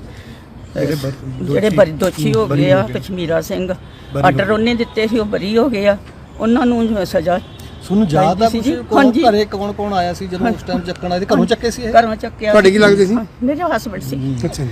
4 ਬੱਚੇ ਸੀ ਮੇਰੇ, ਬੜੀ ਮੁਸ਼ਕਲ ਨਾਲ ਪਾਲੇ ਆ ਜੀ ਮੈਂ। ਬੜੀ ਮੁਸ਼ਕਲ ਕੱਟੀ ਤੇ ਸਾਨੂੰ ਕੋਈ ਇਨਸਾਫ ਨਹੀਂ ਮਿਲਿਆ। ਜਿਹੜੇ ਸਿੰਘਾਂ ਨੇ ਮਾਰੇ ਉਹਨਾਂ ਨੂੰ ਪੈਸਾ ਵੀ ਮਿਲ ਗਿਆ, ਉਹਨਾਂ ਦੇ ਬੱਚਿਆਂ ਨੂੰ ਨੌਕਰੀਆਂ ਵੀ ਮਿਲ ਗਈਆਂ ਤੇ ਜਿਹੜੇ ਪੁਲਿਸ ਨੇ ਮਾਰੇ ਉਹਨਾਂ ਨੂੰ ਕੁਝ ਵੀ ਨਹੀਂ, ਉਹ ਰੁਲਦੇ ਫਿਰਦੇ ਅਜੇ ਤੱਕ। ਨਜਾਇਜ਼ ਮਾਰੇ ਗਏ ਜਿਨ੍ਹਾਂ ਨੂੰ ਦੋਸ਼ੀ ਕਰਾਰ ਦਿੱਤਾ। ਕੀ ਤੁਸੀਂ ਸਜ਼ਾ ਦੀ ਮੰਗ ਕਰਦੇ ਹੋ? ਮੈਨੂੰ ਮੌਤ ਸਜ਼ਾ ਚਾਹੀਦੀ ਹੈ ਜੀ। ਠੀਕ। ਮੈਨੂੰ ਤਾਂ ਹੀ ਮੈਨੂੰ ਵੀ ਚੈਨ ਮਿਲੂਗਾ ਜੇ ਉਹਨਾਂ ਨੂੰ ਮੌਤ ਸਜ਼ਾ ਹੋਊ। ਨਜਾਇਜ਼ ਮਾਰ ਕੇ ਘਰੋਂ ਖੜ ਕੇ ਉਸੇ ਵੇਲੇ ਗੋਲੀ ਮਾਰ ਦੇਣੀ ਕੋਈ ਬੰਦੇ ਦਾ ਕੰਮ ਥੋੜਾ। ਬਹੁਤ ਲੇਟ ਭਰਤੀ ਹੋਇਆ ਹੈ ਨਾ, ਹੁਣ ਕੋਈ ਇਦਾਂ ਦੀ ਗੱਲ ਹੈ ਨਹੀਂ ਹੈ। ਉਹ ਸਮਾਂ ਹੀ ਇਦਾਂ ਦਾ ਲਾ ਲਓ, ਸਮਾਂ ਸੀ ਨਜਾਇਜ਼ ਚੁੱਕ ਕੇ ਮਾਰੇ ਗਏ ਸੀ। ਦੇਖੋ ਸਾਰੀ ਪੁਲਿਸ ਮਾੜੀ ਵੀ ਨਹੀਂ ਹੁੰਦੀ। ਦੇਖੋ ਉਹਨਾਂ ਦੇ ਵਿੱਚੋਂ ਸੀਤਾਰਾਮ ਮਾੜਾ ਸੀ ਨਾ ਜੀ। ਸੀਤਾਰਾਮ ਨੂੰ ਸਜ਼ਾ ਹੋਈ, ਅੱਜ ਉਹਦਾ ਪਰਿਵਾਰ ਰੋਂਦਾ, ਉਹਦਾ ਪਰਿਵਾਰ ਅੱਜ ਰੋਂਦਾ। ਅਸੀਂ 30 ਸਾਲ ਰੋਏ ਹਾਂ ਜੀ, ਅਸੀਂ ਰੋਏ ਹਾਂ ਇੱਥੇ। ਮੈਂ ਤੁਹਾਨੂੰ ਸਭ ਨੂੰ ਪਤਾ ਹੀ ਹੈ ਜੀ, ਮੈਂ ਗੁਰੂ ਆਸਰਾ ਟਰਸਟ 'ਚ ਪੜ੍ਹਿਆ। ਨਿੱਕਾ ਜਿਹਾ ਹੁੰਦਾ ਹੈ ਨਾ ਜੀ, ਕਿੱਦਾਂ ਅੱਗੇ ਦੀ ਅੱਗੇ ਬਾਹਰ ਆਪਦੀ ਮਿਹਨਤ ਕਰੀ ਆ। ਪਰ ਇਹ ਸਾਰੀਆਂ ਚੀਜ਼ਾਂ ਨਾ ਹੋਈਆਂ ਹੁੰਦੀਆਂ, ਅਸੀਂ ਵੀ ਚੰਗੇ ਸਕੂਲਾਂ 'ਚ ਪੜ੍ਹਦੇ, ਚੰਗੀਆਂ ਨੌਕਰੀਆਂ ਲੈਂਦੇ। ਝੂਠੇ ਪੁਲਿਸ ਮੁਕਾਬਲੇ ਦਾ ਕੇਸ ਆ 1993 ਦਾ।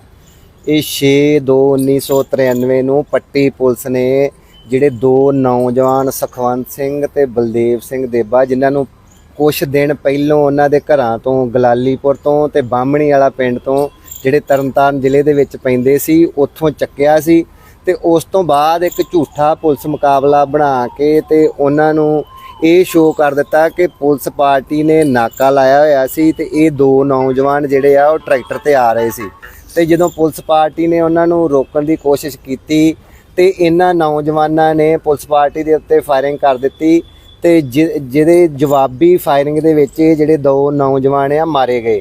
ਪਰ ਜਿਹੜੇ ਇਹ ਦੋਵੇਂ ਨੌਜਵਾਨ ਹੀ, ਇਹਨਾਂ ਨੂੰ ਕੁਛ ਦਿਨ ਉਹਨਾਂ ਦੇ ਘਰਾਂ ਤੋਂ ਥਾਣਾ ਪੱਟੀ ਤੇ ਕੈਰੋਂ ਦੀ ਪੁਲਿਸ ਨੇ ਘਰੋਂ ਚੱਕਿਆ ਸੀ ਤੇ ਨਜਾਇਜ਼ ਹਿਰਾਸਤ ਦੇ ਵਿੱਚ ਰੱਖ ਕੇ ਇਹਨਾਂ ਦਾ ਝੂਠਾ ਪੁਲਿਸ ਮੁਕਾਬਲਾ ਬਣਾ ਦਿੱਤਾ, ਇਹਦੀ ਜਾਂਚ ਆ ਸੁਪਰੀਮ ਕੋਰਟ ਆਫ ਇੰਡੀਆ ਵੱਲੋਂ CBI ਨੂੰ ਦਿੱਤੀ ਗਈ ਸੀ। CBI ਨੇ ਇਹਦੇ ਵਿੱਚ 11 ਬੰਦਿਆਂ ਦੇ ਖਿਲਾਫ ਜਿਹੜਾ ਚਲਾਨ ਦਿੱਤਾ ਸੀ, ਕਿਉਂਕਿ ਇਹ ਕੇਸ 28-29 ਸਾਲ ਜਿਹੜਾ ਵਾ ਵੱਖ-ਵੱਖ ਅਦਾਲਤਾਂ ਦੇ ਵਿੱਚ ਸਟੇ ਰਿਹਾ ਤੇ ਜਿਹੜੇ ਇਹਦੇ ਵਿੱਚ 39 ਗਵਾਹ ਹੀ, ਜਿਹੜੇ ਮੌਕੇ ਦੇ ਗਵਾਹ ਹੀ ਜਾਂ ਦੂਜੇ ਹੀ, ਉਹਨਾਂ ਦੇ ਵਿੱਚੋਂ 23 ਗਵਾਹਾਂ ਦੀ ਤੇ ਜਿਹੜੀ ਆ ਡੈਥ ਹੋ ਗਈ। ਕੋਈ ਵੀ ਮੌਕੇ ਦਾ ਗਵਾਹ ਜਿਹੜਾ ਬਚਿਆ ਨਹੀਂ ਤੇ 30 ਸਾਲ 29 ਸਾਲ ਇਹ ਕੇਸ ਜਿਹੜਾ ਵਾ ਵੱਖ-ਵੱਖ ਅਦਾਲਤਾਂ ਦੇ ਵਿੱਚ ਜਿਹੜਾ ਸਟੇ ਰਿਹਾ ਤੇ ਉਸ ਤੋਂ ਬਾਅਦ ਜਿਹੜਾ ਅੱਜ ਮਾਨਯੋਗ CBI ਅਦਾਲਤ ਨੇ ਜਿਹੜਾ ਫੈਸਲਾ ਸੁਣਾਇਆ ਵਾ, ਉਹਦੇ ਵਿੱਚ ਜਿਹੜੇ 4 ਅਕਿਊਜ਼ਡ ਸੀ ਉਹਨਾਂ ਦੀ ਤੇ ਪਹਿਲੋਂ ਡੈਥ ਹੋ ਚੁੱਕੀ ਸੀ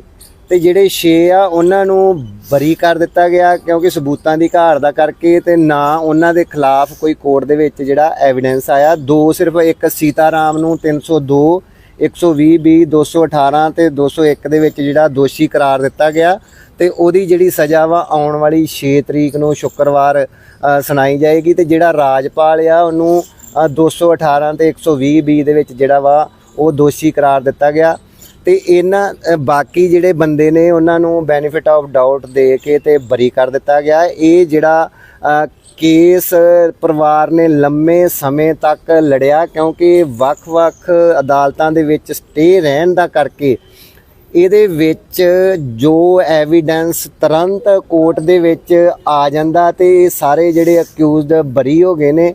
ਇਹ ਸਜ਼ਾ ਹੋ ਸਕਦੇ ਸੀ, ਕਿਉਂਕਿ ਸਾਡੀਆਂ ਜਿਹੜੀਆਂ ਉੱਚ ਅਦਾਲਤਾਂ ਦੇ ਵਿੱਚ ਲੰਮਾ ਸਮਾਂ ਇਹ ਕੇਸ ਸਟੇ ਰਹਿਣ ਦਾ ਕਰਕੇ ਅੱਜ ਜਿਹੜਾ ਇਹਦਾ ਇਹ ਘਟੀਆ ਹਸ਼ਰ ਜਿਹੜਾ ਹੋਇਆ, ਸਿਰਫ 2 ਬੰਦਿਆਂ ਨੂੰ ਜਿਹੜੀ ਆ 2 ਬੰਦਿਆਂ ਨੂੰ ਮਾਰਨ ਦੇ ਫੇਕ ਐਨਕਾਊਂਟਰ ਦੇ ਵਿੱਚ ਜਿਹੜਾ ਦੋਸ਼ੀ ਕਰਾਰ ਦਿੱਤਾ ਗਿਆ ਤੇ ਬਾਕੀਆਂ ਨੂੰ ਬਰੀ ਕਰ ਦਿੱਤਾ ਗਿਆ। ਅੱਜ ਦਾਤਾ ਸਿੰਘ ਵਾਲਾ ਖਨੌਰੀ ਕਿਸਾਨ ਮੋਰਚੇ ਉੱਪਰ ਕਿਸਾਨ ਆਗੂ ਜਗਜੀਤ ਸਿੰਘ ਡੱਲੇਵਾਲ ਦਾ ਮਰਨ ਵਰਤ 99 ਦਿਨ ਵੀ ਜਾਰੀ ਰਿਹਾ।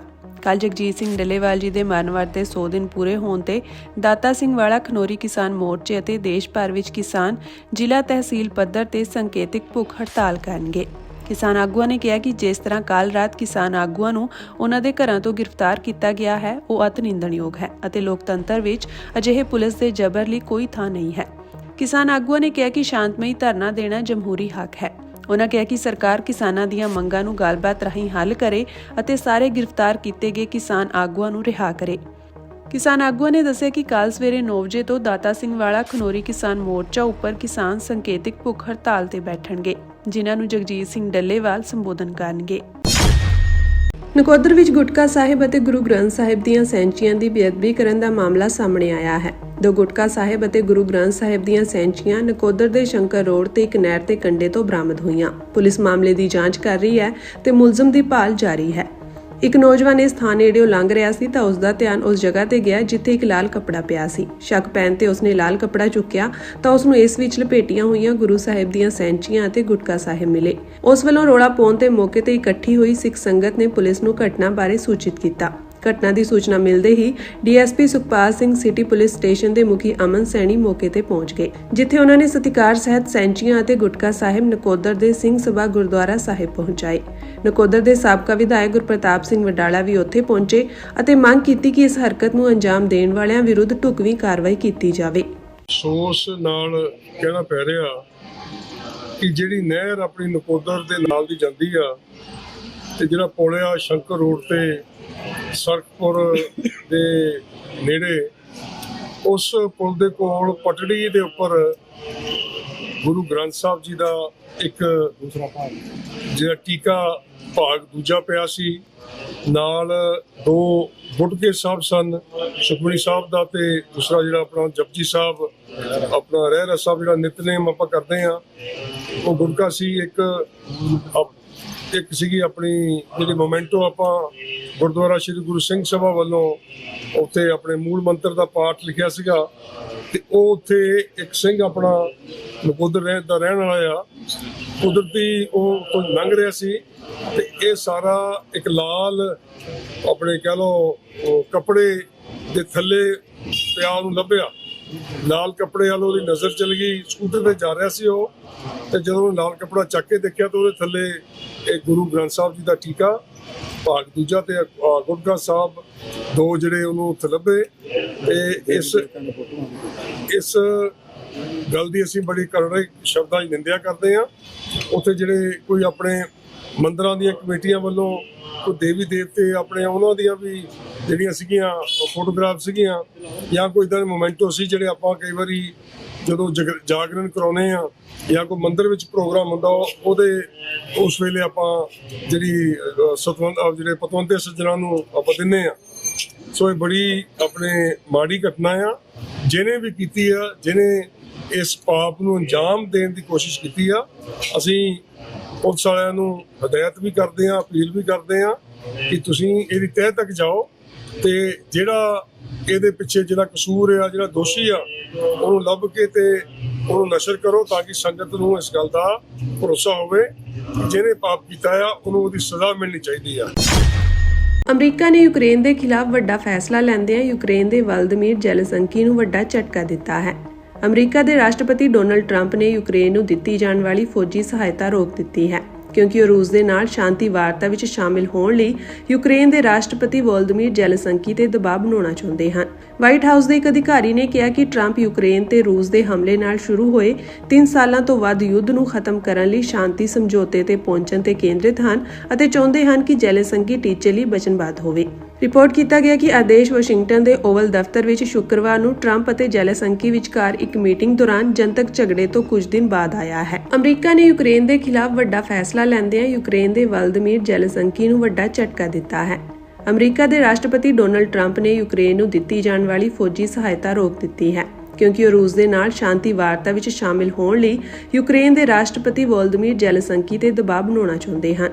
ਵਾਈਟ ਹਾਊਸ ਦੇ ਇੱਕ ਅਧਿਕਾਰੀ ਨੇ ਕਿਹਾ ਕਿ ਟਰੰਪ ਯੂਕਰੇਨ ਤੇ ਰੂਸ ਦੇ ਹਮਲੇ ਨਾਲ ਸ਼ੁਰੂ ਹੋਏ 3 ਸਾਲਾਂ ਤੋਂ ਵੱਧ ਯੁੱਧ ਨੂੰ ਖਤਮ ਕਰਨ ਲਈ ਸ਼ਾਂਤੀ ਸਮਝੌਤੇ ਤੇ ਪਹੁੰਚਣ ਤੇ ਕੇਂਦਰਿਤ ਹਨ ਅਤੇ ਚਾਹੁੰਦੇ ਹਨ ਕਿ ਜ਼ੈਲੈਂਸਕੀ ਟੀਚੇ ਲਈ ਵਚਨਬੱਧ ਹੋਵੇ। ਰਿਪੋਰਟ ਕੀਤਾ ਗਿਆ ਕਿ ਆਦੇਸ਼ ਵਾਸ਼ਿੰਗਟਨ ਦੇ ਓਵਲ ਦਫ਼ਤਰ ਵਿੱਚ ਸ਼ੁੱਕਰਵਾਰ ਨੂੰ ਟਰੰਪ ਅਤੇ ਜ਼ੈਲੈਂਸਕੀ ਵਿਚਕਾਰ ਇੱਕ ਮੀਟਿੰਗ ਦੌਰਾਨ ਜਨਤਕ ਝਗੜੇ ਤੋਂ ਕੁਝ ਦਿਨ ਬਾਅਦ ਆਇਆ ਹੈ। ਚੰਡੀਗੜ੍ਹ ਵਿੱਚ ਬੀਤੇ ਕੱਲ੍ਹ ਮੁੱਖ ਮੰਤਰੀ ਭਗਵੰਤ ਮਾਨ ਅਤੇ ਸੰਯੁਕਤ ਕਿਸਾਨ ਮੋਰਚਾ ਦੇ ਕਿਸਾਨਾਂ ਦਰਮਿਆਨ 2 ਘੰਟੇ ਤੱਕ ਚੱਲੀ ਮੀਟਿੰਗ ਬੇਸਿੱਟਾ ਰਹੀ। ਇਸ ਤੋਂ ਬਾਅਦ ਕਿਸਾਨਾਂ ਨੇ 5 ਮਾਰਚ ਨੂੰ ਚੰਡੀਗੜ੍ਹ ਵਿੱਚ ਮੋਰਚਾ ਲਾਉਣ ਦਾ ਐਲਾਨ ਕੀਤਾ ਸੀ। ਹਾਲਾਂਕਿ ਇਸ ਮੋਰਚੇ ਤੋਂ ਪਹਿਲਾਂ ਹੀ ਕਿਸਾਨ ਆਗੂਆਂ ਨੂੰ ਪੁਲਿਸ ਵੱਲੋਂ ਹਿਰਾਸਤ ਵਿੱਚ ਲੈਣ ਦੇ ਮਾਮਲੇ ਸਾਹਮਣੇ ਆ ਰਹੇ ਹਨ। ਟਾਂਡਾ 'ਚ ਕਿਸਾਨ ਜੰਗਪ੍ਰੀਤ ਚੌਹਾਨ ਨੂੰ ਹਿਰਾਸਤ ਵਿੱਚ ਲਿਆ ਗਿਆ ਹੈ। ਇਸ ਦੇ ਨਾਲ ਹੀ ਕਿਸਾਨ ਯੂਨੀਅਨ ਦੇ ਆਗੂ ਬਿੰਦਰ ਸਿੰਘ ਗੋਲੇਵਾਲਾ ਨੂੰ ਵੀ ਹਿਰਾਸਤ ਵਿੱਚ ਲੈ ਲਿਆ ਗਿਆ ਹੈ। ਮੁਹਾਲੀ ਜ਼ਿਲ੍ਹੇ ਵਿੱਚ ਕਈ ਆਗੂਆਂ ਦੇ ਘਰਾਂ ਵਿੱਚ ਵੀ ਪੁਲਿਸ ਦੀਆਂ ਟੀਮਾਂ ਪਹੁੰਚ ਗਈਆਂ ਹਨ। ਕਿਸਾਨਾਂ ਦਾ ਦੋਸ਼ ਹੈ ਕਿ ਉਹਨਾਂ ਨੂੰ ਹਿਰਾਸਤ ਵਿੱਚ ਲਿਆ ਗਿਆ ਹੈ। ਇਸ ਦੇ ਨਾਲ ਹੀ ਪਤਾ ਲੱਗਿਆ ਕਿ ਪੁਲਿਸ ਕਿਸਾਨ ਆਗੂ ਜੋਗਿੰਦਰ ਸਿੰਘ ਉਗਰਾਹਾਂ ਦੇ ਘਰ ਵੀ ਪਹੁੰਚੀ ਸੀ, ਪਰ ਉਹ ਘਰ ਵਿੱਚ ਮੌਜੂਦ ਨਹੀਂ ਸਨ। ਇਹ ਜਾਣਕਾਰੀ ਕਿਸਾਨਾਂ ਨੇ ਸਾਂਝੀ ਕੀਤੀ ਹੈ। ਦੂਜੇ ਪਾਸੇ ਅੱਜ ਐਸਕੇਐਮ ਆਗੂਆਂ ਨੇ ਲੁਧਿਆਣਾ ਵਿੱਚ ਸਵੇਰੇ 11 ਵਜੇ ਮੀਟਿੰਗ ਰੱਖੀ ਹੈ, ਜਿੱਥੇ ਇਸ ਸੰਘਰਸ਼ ਸੰਬੰਧੀ ਰਣਨੀਤੀ ਬਣਾਈ ਜਾਵੇਗੀ। ਹਾਲਾਂਕਿ ਸੂਬਿਆਂ ਦੇ ਵੱਖ-ਵੱਖ ਜ਼ਿਲ੍ਹਿਆਂ ਵਿੱਚ ਕਿਸਾਨਾਂ ਦੀਆਂ ਤਿਆਰੀਆਂ ਮੁਕੰਮਲ ਹਨ। ਸੋਮਵਾਰ ਨੂੰ ਪੰਜਾਬ ਭਵਨ ਵਿਖੇ ਕਿਸਾਨਾਂ ਦੀ ਮੀਟਿੰਗ ਹੋਈ ਸੀ। ਮੀਟਿੰਗ ਤੋਂ ਬਾਅਦ ਕਿਸਾਨ ਆਗੂ ਜੋਗਿੰਦਰ ਸਿੰਘ ਉਗਰਾਹਾਂ ਨੇ ਐਲਾਨ ਕੀਤਾ ਸੀ ਕਿ ਕਿਸਾਨ 5 ਮਾਰਚ ਨੂੰ ਚੰਡੀਗੜ੍ਹ ਵਿੱਚ ਰੋਸ ਪ੍ਰਦਰਸ਼ਨ ਕਰਨਗੇ। ਕਿਸਾਨਾਂ ਦਾ ਦੋਸ਼ ਹੈ ਕਿ ਮੁੱਖ ਮੰਤਰੀ ਗੁੱਸੇ ਵਿੱਚ ਆ ਕੇ ਮੀਟਿੰਗ ਵਿਚਾਲੇ ਛੱਡ ਕੇ ਹੀ ਚਲੇ ਗਏ। ਕਿਸਾਨ ਆਗੂ ਬਲਵੀਰ ਸਿੰਘ ਰਾਜੇਵਾਲ ਨੇ ਦੱਸਿਆ ਕਿ ਮੀਟਿੰਗ ਵਿੱਚ ਮੰਗ ਪੱਤਰ ਦਾ ਅੱਧਾ ਹਿੱਸਾ ਹੀ ਵਿਚਾਰਿਆ ਗਿਆ। ਮੁੱਖ ਮੰਤਰੀ ਨੇ ਕਿਹਾ ਕਿ ਉਹਨਾਂ ਦੀ ਅੱਖ ਵਿੱਚ ਇਨਫੈਕਸ਼ਨ ਹੈ ਅਤੇ ਉਹਨਾਂ ਦੀ ਡਾਕਟਰ ਨਾਲ ਮੁਲਾਕਾਤ ਹੈ, ਇਸ ਕਾਰਨ ਉਹਨਾਂ ਨੂੰ ਜਾਣਾ ਪਵੇਗਾ। Veerpal Singh Dhillon, general secretary BKU ਕਾਦੀਆਂ। ਮੈਂ ਇਸ ਟਾਈਮ ਆਪਣੇ ਘਰ ਦੇ ਵਿੱਚ ਖੜਾ ਜੀ ਲੁਧਿਆਣੇ ਤੇ ਟਾਈਮ ਹੈਗਾ ਇਸ ਟਾਈਮ 1:45 ਤੇ ਮੈਨੂੰ ਅਰੈਸਟ ਪਾਉਣ ਲਈ ਬਾਹਰ 3 ਤੋਂ 4 ਪੁਲਿਸ ਵਾਲੇ ਖੜੇ ਨੇ। ਠੀਕ ਹੈ, ਤੇ ਉਹ ਹੁਣ ਮੈਨੂੰ ਫੜ ਕੇ ਇੱਥੇ ਮੈਨੂੰ ਕਹਿ ਰਹੇ ਤੁਹਾਨੂੰ ਹੋਲਡਿੰਗ ਹਾਊਸ ਥੋੜੀ ਅਰੈਸਟ ਪੈਣੀ ਹੈ ਜੀ ਤੇ ਤੁਹਾਨੂੰ ਮੈਨੂੰ ਲੈ ਕੇ ਜਾ ਰਹੇ ਨੇ ਤੇ ਇਸ ਤੋਂ ਅਗਲੀ ਜੋ ਵੀ ਕੋਈ ਕਾਰਵਾਈ ਹੋਊਗੀ ਤੁਹਾਨੂੰ ਮੈਂ ਦੱਸ ਦੂੰਗਾ ਜੀ। ਤੇ ਬਾਹਰ ਖੜੇ ਨੇ ਜੀ ਉਹ। ਅੱਜ ਮਾਨ ਸਰਕਾਰ ਦੀਆਂ ਜੋ ਧੱਕੇਸ਼ਾਹੀਆਂ ਕਿਸਾਨਾਂ ਦੇ ਨਾਲ, ਮਜ਼ਦੂਰਾਂ ਦੇ ਨਾਲ, ਐਸਕੇਐਮ ਦੇ ਨਾਲ, ਜੋ ਸਾਡੀ ਮੀਟਿੰਗ ਦਿੱਤੀ ਹੋਈ ਸੀ 3 ਤਰੀਕ ਦੀ ਸਾਡੀ ਸੀਐਮ ਮਾਨ ਨੇ, ਔਰ ਮੰਗਾਂ ਤੇ ਡਿਸਕਸ ਹੋ ਰਹੀ ਸੀ ਤੇ ਅਚਾਨਕ ਹੀ ਤਹਿ ਚ ਆ ਕੇ ਮਾਨ ਸਾਹਿਬ ਭੱਜ ਕੇ ਉੱਥੋਂ ਮੀਟਿੰਗ ਤੋਂ ਚਲੇ ਗਏ। ਔਰ ਆਏ ਅਸੀਂ 11 ਸਾਢੇ 11 ਵਜੇ ਮੈਂ ਇੱਥੇ ਘਰ ਆ ਜੀ ਹੁਣ ਪਹੁੰਚਿਆ ਹੀ ਆ। ਆਉਂਦਿਆਂ ਨੂੰ ਜੋ ਪੁਲਿਸ ਫੋਰਸ ਹੈ, ਸਾਡੇ ਚੌਂਕੀ ਇੰਚਾਰਜ ਸਾਹਿਬ ਘਰੇ ਬੈਠੇ ਨੇ, ਬਾਹਰ ਚ ਖੜੇ ਨੇ ਔਰ ਹੁਣ ਲਿਜਾਣ ਦੀ ਗੱਲ ਕਰ ਰਹੇ ਨੇ ਕਿ ਲੈ ਕੇ ਜਾਣਾ। ਦੇਖੋ, ਇੱਕ ਕਿਸਾਨੀ ਮੰਗਾਂ ਵਾਸਤੇ ਅਸੀਂ ਕੋਈ ਡਾਕੇ ਤਾਂ ਮਾਰੇ ਨਹੀਂ, ਅਸੀਂ ਕੋਈ ਕਤਲ ਤਾਂ ਕੀਤਾ ਨਹੀਂ ਹੈ। ਅਸੀਂ ਲੋਕਾਂ ਵਾਸਤੇ ਸਾਰੇ ਇਹ ਜਿਹੜੇ ਮੁਲਾਜ਼ਮ ਆਏ ਨੇ ਇਹ ਵੀ ਤਾਂ ਇੱਕ ਕਿਸਾਨ ਨੇ। ਕਿਸਾਨਾਂ ਵਾਸਤੇ, ਕਿਸਾਨਾਂ ਦੀਆਂ ਮੰਗਾਂ ਵਾਸਤੇ ਜੋ ਸਾਡੀਆਂ ਰਹਿੰਦੀਆਂ ਨੇ ਉਹਦੇ ਵਾਸਤੇ ਜਿਹੜਾ ਸਾਡੀਆਂ ਅਸੀਂ ਫਿਰ ਰਹੇ ਹਾਂ। ਤਾਂ ਇੱਕ ਬਹੁਤ ਵੱਡੀਆਂ ਧੱਕੇਸ਼ਾਹੀਆਂ ਇਸ ਤਰ੍ਹਾਂ ਦਬਾਇਆ ਨਹੀਂ ਜਾ ਸਕਦਾ। ਜੇ ਜਥੇਬੰਦੀਆਂ ਨੂੰ ਜਾਂ ਲੋਕਾਂ ਨੂੰ ਕਹੇ ਕੇ ਦਬਾਇਆ ਨਹੀਂ ਜਾ ਸਕਦਾ, ਇਹ ਤਾਂ ਇੱਕ ਬਹੁਤ ਵੱਡਾ ਇੱਕ ਅਟੈਕ ਹੈ। ਮੈਂ ਕਹੂੰਗਾ ਕਿਸਾਨਾਂ ਤੇ ਇਕੱਲੀਆਂ ਜਥੇਬੰਦੀਆਂ ਨਹੀਂ, ਸਾਰੇ ਕਿਸਾਨਾਂ ਤੇ ਅਟੈਕ ਹੈਗਾ ਕਿ ਉਹਨਾਂ ਨੂੰ ਮੰਗਾਂ ਮੰਨਣ ਦੀ ਬਜਾਏ ਉਹਨਾਂ ਨੂੰ ਖੱਜਲ ਖੁਆਰ ਕੀਤਾ ਜਾਵੇ, ਇਸ ਤਰ੍ਹਾਂ ਕੀਤਾ ਜਾਵੇ। ਸੋ ਇਸ ਤਰ੍ਹਾਂ ਕਿੰਨਾ ਚਿਰ ਚੱਲੇਗਾ? ਜਦੋਂ ਲੋਕਾਂ ਦੇ ਵਿੱਚ ਬਗਾਵਤ ਹਾਹਾਕਾਰ ਮਚ ਜਾਂਦੀ ਆ, 4 ਲੀਡਰਾਂ ਨੂੰ ਇਕੱਠੇ ਕਰ ਲੈ, ਥੱਲੇ ਲੋਕ ਤਾਂ ਉਸੇ ਤਰ੍ਹਾਂ ਨੇ, ਜੋ ਉਹਨਾਂ ਵਿੱਚ ਬਗਾਵਤ ਹੁੰਦੀ ਆ ਫਿਰ ਕੀ ਹੈਗੀ ਆ। ਸੋ ਮੈਂ ਕਹੂੰਗਾ ਕਿ ਇਹ ਤਰੀਕਾ ਚੰਗਾ ਨਹੀਂ ਹੈ। ਔਰ ਦੂਜੀ ਗੱਲ ਇਹ ਹੈਗੀ ਆ ਵੀ ਸਾਨੂੰ ਇਸ ਤਰ੍ਹਾਂ ਜਾ ਰਹੇ ਨੇ ਉੱਥੇ ਜਿਵੇਂ ਅਸੀਂ ਕੋਈ ਵੱਡੇ ਦੋਸ਼ੀ ਹੋਈਏ, ਥਾਣਿਆਂ ਦੇ ਵਿੱਚ, ਚੌਂਕੀਆਂ ਦੇ ਵਿੱਚ ਜਾ ਕੇ ਬਿਠਾਉਣ ਦੀ ਗੱਲ ਕਰ ਰਹੇ ਨੇ। ਸਾਨੂੰ ਜੇ ਨਜ਼ਰਬੰਦ ਕਰਨਾ ਸਾਡੇ ਘਰਾਂ 'ਚ, ਸਾਡੇ ਪਰਿਵਾਰ, ਮੈਂ ਆਪਦੀ ਗੱਲ ਕਰਾਂ, ਮੇਰਾ ਇਕੱਲਾ ਪਰਿਵਾਰ ਹੈ, ਅਸੀਂ ਦੋਵੇਂ ਜੀ ਹਾਂ। ਸਾਡੇ ਮਗਰੋਂ ਕੁਛ ਹੋ ਜਾਂਦਾ ਹੈ, ਕੋਈ ਚੋਰੀ ਹੋ ਜਾਂਦੀ ਹੈ, ਕੋਈ ਉਹ ਜਿਹੀ ਗੱਲ ਹੋ ਜਾਂਦੀ, ਉਹ ਜ਼ਿੰਮੇਵਾਰ ਕੌਣ ਹੈ? ਕਿਹਦੀ ਜ਼ਿੰਮੇਵਾਰੀ ਉੱਥੇ? ਜਿਹੜਾ ਲਗਭਗ 35 ਜਥੇਬੰਦੀਆਂ ਵੱਲੋਂ ਜਿਹੜਾ ਚੰਡੀਗੜ੍ਹ ਮੋਰਚਾ ਲਾਉਣਾ ਸੀਗਾ, ਪਤਾ ਨਹੀਂ ਆਪਣੇ ਭਰਾਵਾਂ ਨਾਲ ਮੀਟਿੰਗ ਦੇ ਅੰਦਰ ਕਿਹੜੀ ਗੱਲ ਹੋਈ ਆ, ਰਾਤ ਉਹ ਮੀਟਿੰਗ ਟੁੱਟ ਗਈ ਤਾਂ ਸਰਕਾਰ ਜ਼ਬਰ ਤੇ ਉੱਤਰ ਆਈ। ਲਗਭਗ ਖਬਰਾਂ ਨੇ ਵੀ ਸਾਰੇ ਪੰਜਾਬ ਦੇ ਵਿੱਚ ਜਿੰਨੇ ਵੀ ਪੰਜਾਬ ਦੇ ਅੰਦਰ ਐਸਕੇਐਮ ਨਾਲ ਜੁੜੀਆਂ ਹੋਈਆਂ ਜਥੇਬੰਦੀਆਂ ਨੇ, ਉਹਨਾਂ ਦੇ ਘਰਾਂ ਤੇ ਛਾਪੇ ਮਾਰ ਕੇ ਆਗੂਆਂ ਨੂੰ ਗ੍ਰਿਫਤਾਰ ਕੀਤਾ ਗਿਆ ਵਾ। ਸਧਾਰਨ ਵਰਕਰ ਵੀ ਗ੍ਰਿਫਤਾਰ ਹੋਏ ਹੈਗੇ ਆ। ਇੱਥੇ ਹੀ ਨਹੀਂ ਇਕੱਲਾ ਜਿਹੜੇ KMM ਦੀ ਲੀਡਰਸ਼ਿਪ ਆ, ਜਿਵੇਂ ਮਨਜੀਤ ਸਿੰਘ ਜੀ ਰਾਏ, ਉਹਨਾਂ ਦੀ ਜਥੇਬੰਦੀ ਦੇ ਆਗੂ, BKU ਕ੍ਰਾਂਤੀਕਾਰੀ ਸਰਜੀਤ ਫੂਲ ਵਾਲੇ, ਉਹਨਾਂ ਦੇ ਆਗੂਆਂ ਦੇ ਘਰਾਂ ਤੇ ਵੀ ਛਾਪੇਮਾਰੀ ਹੋਈ ਹੈਗੀ ਆ। ਔਰ ਦੇਖੋ ਇਸ ਭਗਵੰਤ ਮਾਨ ਦੀ ਸਰਕਾਰ ਦੇ ਇਸ ਜ਼ਬਰ ਦਾ ਕਿਸਾਨ ਮਜ਼ਦੂਰ ਸੰਘਰਸ਼ ਕਮੇਟੀ ਪੰਜਾਬ ਤੇ KMM ਕਿਸਾਨ ਮਜ਼ਦੂਰ ਮੋਰਚਾ ਸਖਤ ਸ਼ਬਦਾਂ ਵਿੱਚ ਨਿੰਦਾ ਕਰਦਾ ਹੈਗਾ ਵਾ। ਕਿਉਂ? ਦੇਖੋ ਜਿਹੜੀਆਂ ਵੀ ਮੰਗਾਂ ਤੇ SKM ਸੰਘਰਸ਼ ਕਰਨ ਜਾ ਰਿਹਾ, ਆਲਰੇਡੀ ਉਹ ਕਿਸਾਨਾਂ ਮਜ਼ਦੂਰਾਂ ਦੀਆਂ ਮੰਗਾਂ ਨੇ। ਔਰ ਜੇ ਇਸ ਮੁਲਕ ਦੇ ਵਿੱਚ ਡੈਮੋਕ੍ਰੇਸੀ ਆ, ਜੇ ਇਸ ਮੁਲਕ ਦੇ ਵਿੱਚ ਕੋਈ ਲੋਕਤੰਤਰ ਹੈ, ਤੇ ਲੋਕਾਂ ਨੂੰ ਆਪ ਦੀ ਗੱਲ ਕਰਨ ਦਾ, ਆਵਾਜ਼ ਚੁੱਕਣ ਦਾ ਹੱਕ ਹੈਗਾ ਵਾ। ਔਰ ਇਦੋਂ ਵੀ ਵੱਡਾ ਹਮਲਾ ਜਿਹੜੇ ਇਹ ਸ਼ਬਦ ਬੋਲੇ ਜਾ ਰਹੇ ਆ, ਅੱਜ ਵੇਖੋ ਚੈਨਲਾਂ ਤੇ ਚਾਏ ਹੋਣਾ ਵਾ। ਕੀ ਹੋਣਾ?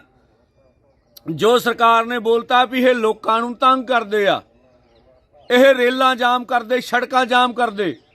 ਬਾਈ ਜੀ ਉਹ ਚੰਡੀਗੜ੍ਹ ਜਾ ਰਹੇ ਆ ਲੋਕ ਤੇ ਕਹਿੰਦੇ ਤੁਸੀਂ ਮੰਤਰੀਆਂ ਦੇ ਘਰਾਂ ਨੂੰ ਘੇਰੋ, ਉੱਤੇ ਤਾਂ ਰੇਲ ਤੇ ਸੜਕ ਦਾ ਕੋਈ ਰੌਲਾ ਨਹੀਂ। ਇੱਕ ਤੀਰ ਨਾਲ ਦੋ ਨਿਸ਼ਾਨੇ ਵੀ ਇੱਕ ਬੰਨੇ ਚਾਹੇ ਜ਼ਬਰ ਦਿੱਲੀ ਦਾ ਡੀਪ ਸਟੇਟ ਕਰੇ, ਚਾਹੇ ਜ਼ਬਰ ਚੰਡੀਗੜ੍ਹ ਦਾ ਡੀਪ ਸਟੇਟ ਕਰੇ, ਸਾਡੀ ਸਮਝਦਾਰੀ ਇਹ ਆ ਵੀ ਜ਼ਬਰ ਤਾਂ ਜ਼ਬਰ ਹੁੰਦਾ। ਚਾਹੇ ਖਨੌਰੀ ਤੇ ਮੋਦੀ ਸਰਕਾਰ ਦੇ ਸਟੇਟ ਨੇ ਹਮਲਾ ਕੀਤਾ, ਚਾਹੇ ਸ਼ੰਭੂ ਤੇ ਹਮਲਾ ਕੀਤਾ, ਆਲਰੇਡੀ ਕਿਸਾਨ ਮਜ਼ਦੂਰ ਲਹਿਰ ਤੇ ਹਮਲਾ ਹੋਇਆ, ਚਾਹੇ ਭਗਵੰਤ ਮਾਨ ਸਰਕਾਰ ਹਮਲਾ ਕਰ ਰਹੀ ਆ, ਇਹ ਵੀ ਕਿਸਾਨਾਂ ਮਜ਼ਦੂਰਾਂ ਦੀ ਲਹਿਰ ਤੇ ਹਮਲਾ ਵਾ। ਕੱਲਾ ਇੱਥੇ ਹੀ ਨਹੀਂ, ਜਦੋਂ ਪਿਛਲੀ ਵਾਰ ਹੜ੍ਹ ਆਏ ਸੀਗੇ, ਜਦੋਂ ਮੁੱਖ ਮੰਤਰੀ ਦਾ ਬਿਆਨ ਸੀ ਵੀ ਮੁਰਗੀਆਂ ਦਾ, ਮੁਰਗੀ ਦਾ, ਬੱਕਰੀਆਂ ਦਾ ਸਾਰਾ ਮੁਆਵਜ਼ਾ ਦੇ ਦਾਂਗੇ, 18 ਉੱਤਰ ਭਾਰਤ ਦੀਆਂ ਜਥੇਬੰਦੀਆਂ ਵੱਲੋਂ ਵੀ ਚੰਡੀਗੜ੍ਹ ਮੋਰਚਾ ਲਾਉਣਾ ਸੀ। ਇਹ ਕਿਹਾ ਸੀ ਕੇਂਦਰ ਦੇ ਖਿਲਾਫ ਮੋਰਚਾ। ਸਾਨੂੰ ਵੀ ਰਾਤ ਸੱਦ ਲਿਆ ਸੀ ਔਰ ਸਵੇਰੇ ਘਰਾਂ ਤੋਂ ਚੱਕ ਲਿਆ ਸੀਗਾ। ਸਾਡਾ ਇੱਕ ਕਿਸਾਨ ਲੌਂਗੋਵਾਲ ਦੇ ਵਿੱਚ ਸ਼ਹੀਦ ਕੀਤਾ ਸੀ ਇਸੇ ਭਗਵੰਤ ਮਾਨ ਸਰਕਾਰ ਨੇ। ਉਹ ਵੱਖਰੀ ਗੱਲ ਆ ਵੀ ਅੱਜ ਕਿਸਾਨਾਂ ਲੀਡਰਸ਼ਿਪ ਦੇ ਵਿੱਚ ਆਪਸੀ ਫੁੱਟ ਦਾ ਪੰਜਾਬ ਸਰਕਾਰ ਫਾਇਦਾ ਲੈ ਰਹੀ ਆ। ਸ਼੍ਰੀ ਅਕਾਲ ਤਖਤ ਸਾਹਿਬ ਦੇ ਜਥੇਦਾਰ ਗਿਆਨੀ ਰਘਬੀਰ ਸਿੰਘ ਨਾਲ ਮੁਲਾਕਾਤ ਕਰਨ ਲਈ 96 ਕਰੋੜੀ ਬਾਬਾ ਬਲਵੀਰ ਸਿੰਘ ਸਮੇਤ ਕਈ ਵੱਖ-ਵੱਖ ਨਿਹੰਗ ਸਿੰਘ ਜਥੇਬੰਦੀਆਂ ਪਹੁੰਚੀਆਂ। ਸ਼੍ਰੀ ਅਕਾਲ ਤਖਤ ਸਾਹਿਬ ਦੇ ਬਾਹਰ ਪ੍ਰੈਸ ਨਾਲ ਗੱਲਬਾਤ ਕਰਦਿਆਂ ਬਾਬਾ ਬਲਵੀਰ ਸਿੰਘ ਨੇ ਕਿਹਾ ਕਿ ਕੋਈ ਵੀ ਸ਼੍ਰੀ ਅਕਾਲ ਤਖਤ ਸਾਹਿਬ ਦੀਆਂ ਹੱਦਾਂ ਨੂੰ ਸੀਮਿਤ ਨਹੀਂ ਕਰ ਸਕਦਾ। ਤਖਤ ਸਾਹਿਬ ਦੇ ਸਾਹਮਣੇ ਗਲਤੀ ਮੰਨਣ ਤੋਂ ਬਾਅਦ ਹੁਕਮਨਾਮੇ ਦੀ ਪਾਲਣਾ ਨਾ ਕਰਨਾ ਸ਼੍ਰੋਮਣੀ ਅਕਾਲੀ ਦਲ ਲਈ ਚੰਗੀ ਗੱਲ ਨਹੀਂ ਹੈ। ਉਹਨਾਂ ਨੇ ਸ਼੍ਰੀ ਅਕਾਲ ਤਖਤ ਸਾਹਿਬ ਦੇ ਜਥੇਦਾਰ ਨੂੰ ਅਪੀਲ ਕੀਤੀ ਕਿ 2 ਦਸੰਬਰ ਦੇ ਆਪਣੇ ਫੈਸਲਿਆਂ ਤੇ ਦ੍ਰਿੜਤਾ ਨਾਲ ਖੜੇ ਰਹਿਣ। ਉਹਨਾਂ ਕਿਹਾ ਕਿ ਜਥੇਦਾਰ ਸਾਹਿਬ ਨੂੰ ਉਹਨਾਂ ਲੋਕਾਂ ਨੂੰ ਬਾਹਰ ਕੱਢਣਾ ਚਾਹੀਦਾ ਹੈ ਜੋ ਹੁਕਮਨਾਮੇ ਦੀ ਪਾਲਣਾ ਨਹੀਂ ਕਰ ਰਹੇ ਹਨ। ਉਹਨਾਂ ਇਹ ਵੀ ਕਿਹਾ ਕਿ ਜਥੇਦਾਰਾਂ ਦੀ ਨਿਯੁਕਤੀ ਸਰਬੱਤ ਖਾਲਸਾ ਰਾਹੀਂ ਕੀਤੀ ਜਾਣੀ ਚਾਹੀਦੀ ਹੈ। ਉਹਨਾਂ ਅੱਗੇ ਬੋਲਦਿਆਂ ਕਿਹਾ ਕਿ ਸ਼੍ਰੋਮਣੀ ਕਮੇਟੀ ਨੇ ਜਥੇਦਾਰਾਂ ਦੀ ਨਿਯੁਕਤੀ ਸਮੇਂ ਨਿਹੰਗ ਸਿੰਘਾਂ ਦੀਆਂ ਸਾਰੀਆਂ ਸੰਸਥਾਵਾਂ ਨੂੰ ਬੁਲਾਇਆ ਸੀ, ਪਰ ਜਥੇਦਾਰਾਂ ਨੂੰ ਸੇਵਾਵਾਂ ਤੋਂ ਰਿਹਾ ਕਰਨ ਸਮੇਂ ਉਹ ਸਾਨੂੰ ਨਹੀਂ ਪੁੱਛਦੇ। ਉਹਨਾਂ ਕਿਹਾ ਕਿ ਜਥੇਦਾਰਾਂ ਨੂੰ ਹਟਾਉਣ ਸਮੇਂ ਉਹਨਾਂ ਦਾ ਅਪਮਾਨ ਕਰਨਾ ਸ਼੍ਰੋਮਣੀ ਕਮੇਟੀ ਲਈ ਬਹੁਤ ਸ਼ਰਮਨਾਕ ਹੈ। ਉਹਨਾਂ ਇਹ ਵੀ ਕਿਹਾ ਕਿ ਗਿਆਨੀ ਹਰਪ੍ਰੀਤ ਸਿੰਘ ਦੀ ਨਿਯੁਕਤੀ ਸਮੇਂ ਸ਼੍ਰੋਮਣੀ ਕਮੇਟੀ ਨੇ ਉਹਨਾਂ ਦੇ ਅਤੀਤ ਬਾਰੇ ਪੁੱਛਗਿੱਛ ਨਹੀਂ ਕੀਤੀ ਸੀ, ਪਰ ਉਹਨਾਂ ਨੂੰ ਹਟਾਉਣ ਸਮੇਂ ਸ਼੍ਰੋਮਣੀ ਕਮੇਟੀ ਗਿਆਨੀ ਹਰਪ੍ਰੀਤ ਸਿੰਘ ਦਾ ਅਤੀਤ ਸਾਹਮਣੇ ਲੈ ਆਈ। ਤੇ ਅੱਜ ਜੇ ਆਪਾਂ ਗੱਲ ਕਰਦੇ ਆ ਸਿੰਘ ਸਾਹਿਬਾਂ ਦਾ ਦਾਇਰਾ ਨਹੀਂ ਕੋਈ ਕਰ ਸਕਦਾ। ਸਿੰਘ ਸਾਹਿਬ ਜਿਹੜੇ ਅਕਾਲ ਤਖਤ ਸਾਹਿਬ ਦਾ, ਉਹ ਗੁਰੂ ਸਾਹਿਬ ਦਾ ਜਿਹੜਾ ਗੁਰੂ ਹਰਗੋਬਿੰਦ ਸਾਹਿਬ ਜੀ ਨੇ ਸਾਜਿਆ ਹੋਇਆ, ਤੇ ਉੱਥੇ ਆਪਾਂ ਆ ਕੇ ਸਿਰ ਝੁਕਾਈਏ। ਜੇ ਆਪਾਂ ਕੋਈ ਗਲਤੀ ਵੀ ਹੋ ਜਾਂਦੀ ਹੈ ਇਨਸਾਨ ਤੋਂ, ਤੇ ਜੇ ਆਪਾਂ ਖਿਮਾ ਜਾਚਨਾ ਵੀ ਕਰ ਲਈ ਹੈ, ਉਹ ਮਾਫੀ ਮੰਗ ਕੇ ਫਿਰ ਆਪਾਂ ਕਹੀਏ ਵੀ ਮੇਰੇ ਤੋਂ ਕੋਈ ਗਲਤੀ ਨਹੀਂ ਹੋਈ, ਉਹ ਇਹ ਨਹੀਂ ਕਰਨਾ ਚਾਹੀਦਾ। ਇੱਕ ਵਾਰੀ ਜਿਹੜੇ ਆ ਕੇ ਸਿਰ ਝੁਕਾ ਕੇ ਆਪਾਂ ਪ੍ਰਵਾਨ ਕਰ ਲਈ ਹੈ, ਉਹਦੇ ਤੋਂ ਮੁਨਕਰ ਨਹੀਂ ਹੋਣਾ ਚਾਹੀਦਾ। ਜੇ ਮੁਨਕਰ ਹੋ ਵੀ ਗਏ ਤਾਂ ਫਿਰ ਆ ਕੇ ਖਿਮਾ ਜਾਚਨਾ ਕਰਨੀ ਚਾਹੀਦੀ ਹੈ। ਤੇ ਨਾਲ ਜਿਹੜੇ ਸਿੰਘ ਸਾਹਿਬ ਨੂੰ ਵੀ ਇਹ ਬੇਨਤੀ ਕਰਦੇ ਆ, ਸਿੰਘ ਸਾਹਿਬ ਗਿਆਨੀ ਰਘਬੀਰ ਸਿੰਘ ਜੀ ਜਥੇਦਾਰ ਸ੍ਰੀ ਅਕਾਲ ਤਖਤ ਸਾਹਿਬ, ਤੇ ਉਹ ਜਦੋਂ ਵੀ ਕੋਈ ਫੈਸਲਾ ਸ੍ਰੀ ਅਕਾਲ ਤਖਤ ਸਾਹਿਬ ਤੋਂ ਅਰਦਾਸ ਦੀ ਮਹੱਤਤਾ ਨੂੰ ਉਹ ਸਮਝਣ। ਜੇ ਅਕਾਲ ਤਖਤ ਸਾਹਿਬ ਦੇ ਉਹ ਜਥੇਦਾਰ ਨੇ, 5 ਸਿੰਘ ਸਾਹਿਬਾਂ ਨੇ ਜਿਹੜੇ ਫੈਸਲੇ ਕੀਤੇ ਨੇ, ਉਹ ਬਹੁਤ ਵੱਡੀ ਗੱਲ ਹੈ। ਜੇ ਉਹਨਾਂ ਨੇ ਜੁਰਤ ਦੇ ਨਾਲ ਇਹ ਫੈਸਲੇ ਕੀਤੇ ਨੇ, ਤੇ ਹੁਣ ਜਿਹੜੀਆਂ ਇਹ ਦੁਨਿਆਵੀ ਅਦਾਲਤਾਂ ਹੁੰਦੀਆਂ ਨੇ, ਤਰੀਕਾਂ ਜਿਹੜੀਆਂ ਦੇਣੀਆਂ, ਤਰੀਕਾਂ ਨਹੀਂ ਬਦਲਣੀਆਂ ਚਾਹੀਦੀਆਂ। ਜੋ ਫੈਸਲਾ ਹੋਇਆ ਉਹਦੇ ਤੇ ਡਟ ਕੇ ਪਹਿਰਾ ਦੇਣ, ਤੇ ਜਿਹੜੀਆਂ ਤਰੀਕਾਂ ਉਹ ਜਿਹੜੀਆਂ ਨੇ ਉਹ ਨਹੀਂ ਵਾਰ-ਵਾਰ ਬਦਲਣੀਆਂ। ਜੇ ਨਹੀਂ ਆ ਰਿਹਾ ਕੋਈ ਅਕਾਲ ਤਖਤ ਸਾਹਿਬ ਤੇ ਨਹੀਂ ਆ ਕੇ ਪ੍ਰਵਾਨ ਕਰ ਰਿਹਾ ਆਪਣੀ ਜਿਹੜੀ ਗਲਤੀ ਨੂੰ, ਉਹਨਾਂ ਨੇ ਪ੍ਰਵਾਨ ਵੀ ਕੀਤਾ ਸੀ, ਹੁਣ ਨਹੀਂ ਉਹ ਬਚਨਾਂ ਤੇ ਕਾਇਮ ਰਹਿ ਰਹੇ। ਸਾਡੀ ਸਾਰੀਆਂ ਨਿਹੰਗ ਸਿੰਘ ਜਥੇਬੰਦੀਆਂ ਦੀ ਸ੍ਰੀ ਅਕਾਲ ਤਖਤ ਸਾਹਿਬ ਦੇ ਜਥੇਦਾਰ ਨੂੰ ਇਹ ਬੇਨਤੀ ਹੈ ਵੀ ਤੁਸੀਂ ਉਹਨਾਂ ਨੂੰ ਜਿਹੜਾ ਆਪਦਾ ਜਿਹੜਾ ਉਹ ਬੈਗ ਦੇ ਵਿੱਚ ਕਹਿਣਾ ਕਿ ਮੇਰਾ ਜਿਹੜਾ ਆਪਣੇ ਬੈਗ ਤਿਆਰ ਹੈ ਇਹ ਨਹੀਂ ਹੋਣ ਦਿਆਂਗੇ। ਸ੍ਰੀ ਅਕਾਲ ਤਖਤ ਸਾਹਿਬ ਦੀ ਜਥੇਦਾਰ ਭਾਵੇਂ ਆਉਂਦੇ ਜਾਂਦੇ ਨੇ, ਪਰ ਜਿਹੜਾ ਜਥੇਦਾਰਾਂ ਦੀ ਕੋਈ ਮਾਣ ਮਰਿਆਦਾ ਜਿਹੜੀ ਆਣ ਬਾਣ ਹੋਣੀ ਚਾਹੀਦੀ, ਸ਼ਾਨ ਹੋਣੀ ਚਾਹੀਦੀ ਹੈ। ਜਦੋਂ ਜਥੇਦਾਰਾਂ ਨੂੰ ਬਣਾਉਣਾ ਹੁੰਦਾ ਉਦੋਂ ਸਾਰੀਆਂ ਹੀ ਜਥੇਬੰਦੀਆਂ, ਸਾਰੇ ਨਿਹੰਗ ਸਿੰਘ ਜਥੇਬੰਦੀਆਂ ਨੂੰ ਬੁਲਾਉਂਦੇ ਨੇ, ਤੇ ਜਦੋਂ ਜਥੇਦਾਰਾਂ ਨੂੰ ਹਟਾਉਣਾ ਹੁੰਦਾ ਤੇ ਉਦੋਂ ਬਹੁਤ ਬੇਇੱਜ਼ਤ ਕਰਕੇ ਉਹਨਾਂ ਨੂੰ ਹਟਾਇਆ ਜਾਂਦਾ। ਪਿਛਲੇ ਕਈ ਜਥੇਦਾਰਾਂ ਦੀ ਇਹ ਮਿਸਾਲ ਆਪਣੇ ਸਾਹਮਣੇ ਹੈ। ਸੋ ਮੈਂ ਜਿੱਥੇ ਸ਼੍ਰੋਮਣੀ ਗੁਰਦੁਆਰਾ ਪ੍ਰਬੰਧਕ ਕਮੇਟੀ ਤੇ ਇਹਨਾਂ ਦੇ ਪ੍ਰਧਾਨ ਭਾਵੇਂ ਅਸਤੀਫਾ ਦੇ ਗਏ ਨੇ ਜਾਂ ਜਿਹੜੇ ਐਗਜ਼ੈਕਟਿਵ ਮੈਂਬਰ ਨੇ, ਉਹਨਾਂ ਨੂੰ ਜਿਹੜੀ ਹੈ ਸ੍ਰੀ ਅਕਾਲ ਤਖਤ ਸਾਹਿਬ ਦੀ ਮਹੱਤਤਾ ਸਮਝਣੀ ਚਾਹੀਦੀ ਹੈ ਤੇ ਇਹਨੂੰ ਸੰਗਤ ਨੂੰ ਹਨੇਰੇ ਵਿੱਚ ਨਹੀਂ ਰੱਖਣਾ ਚਾਹੀਦਾ।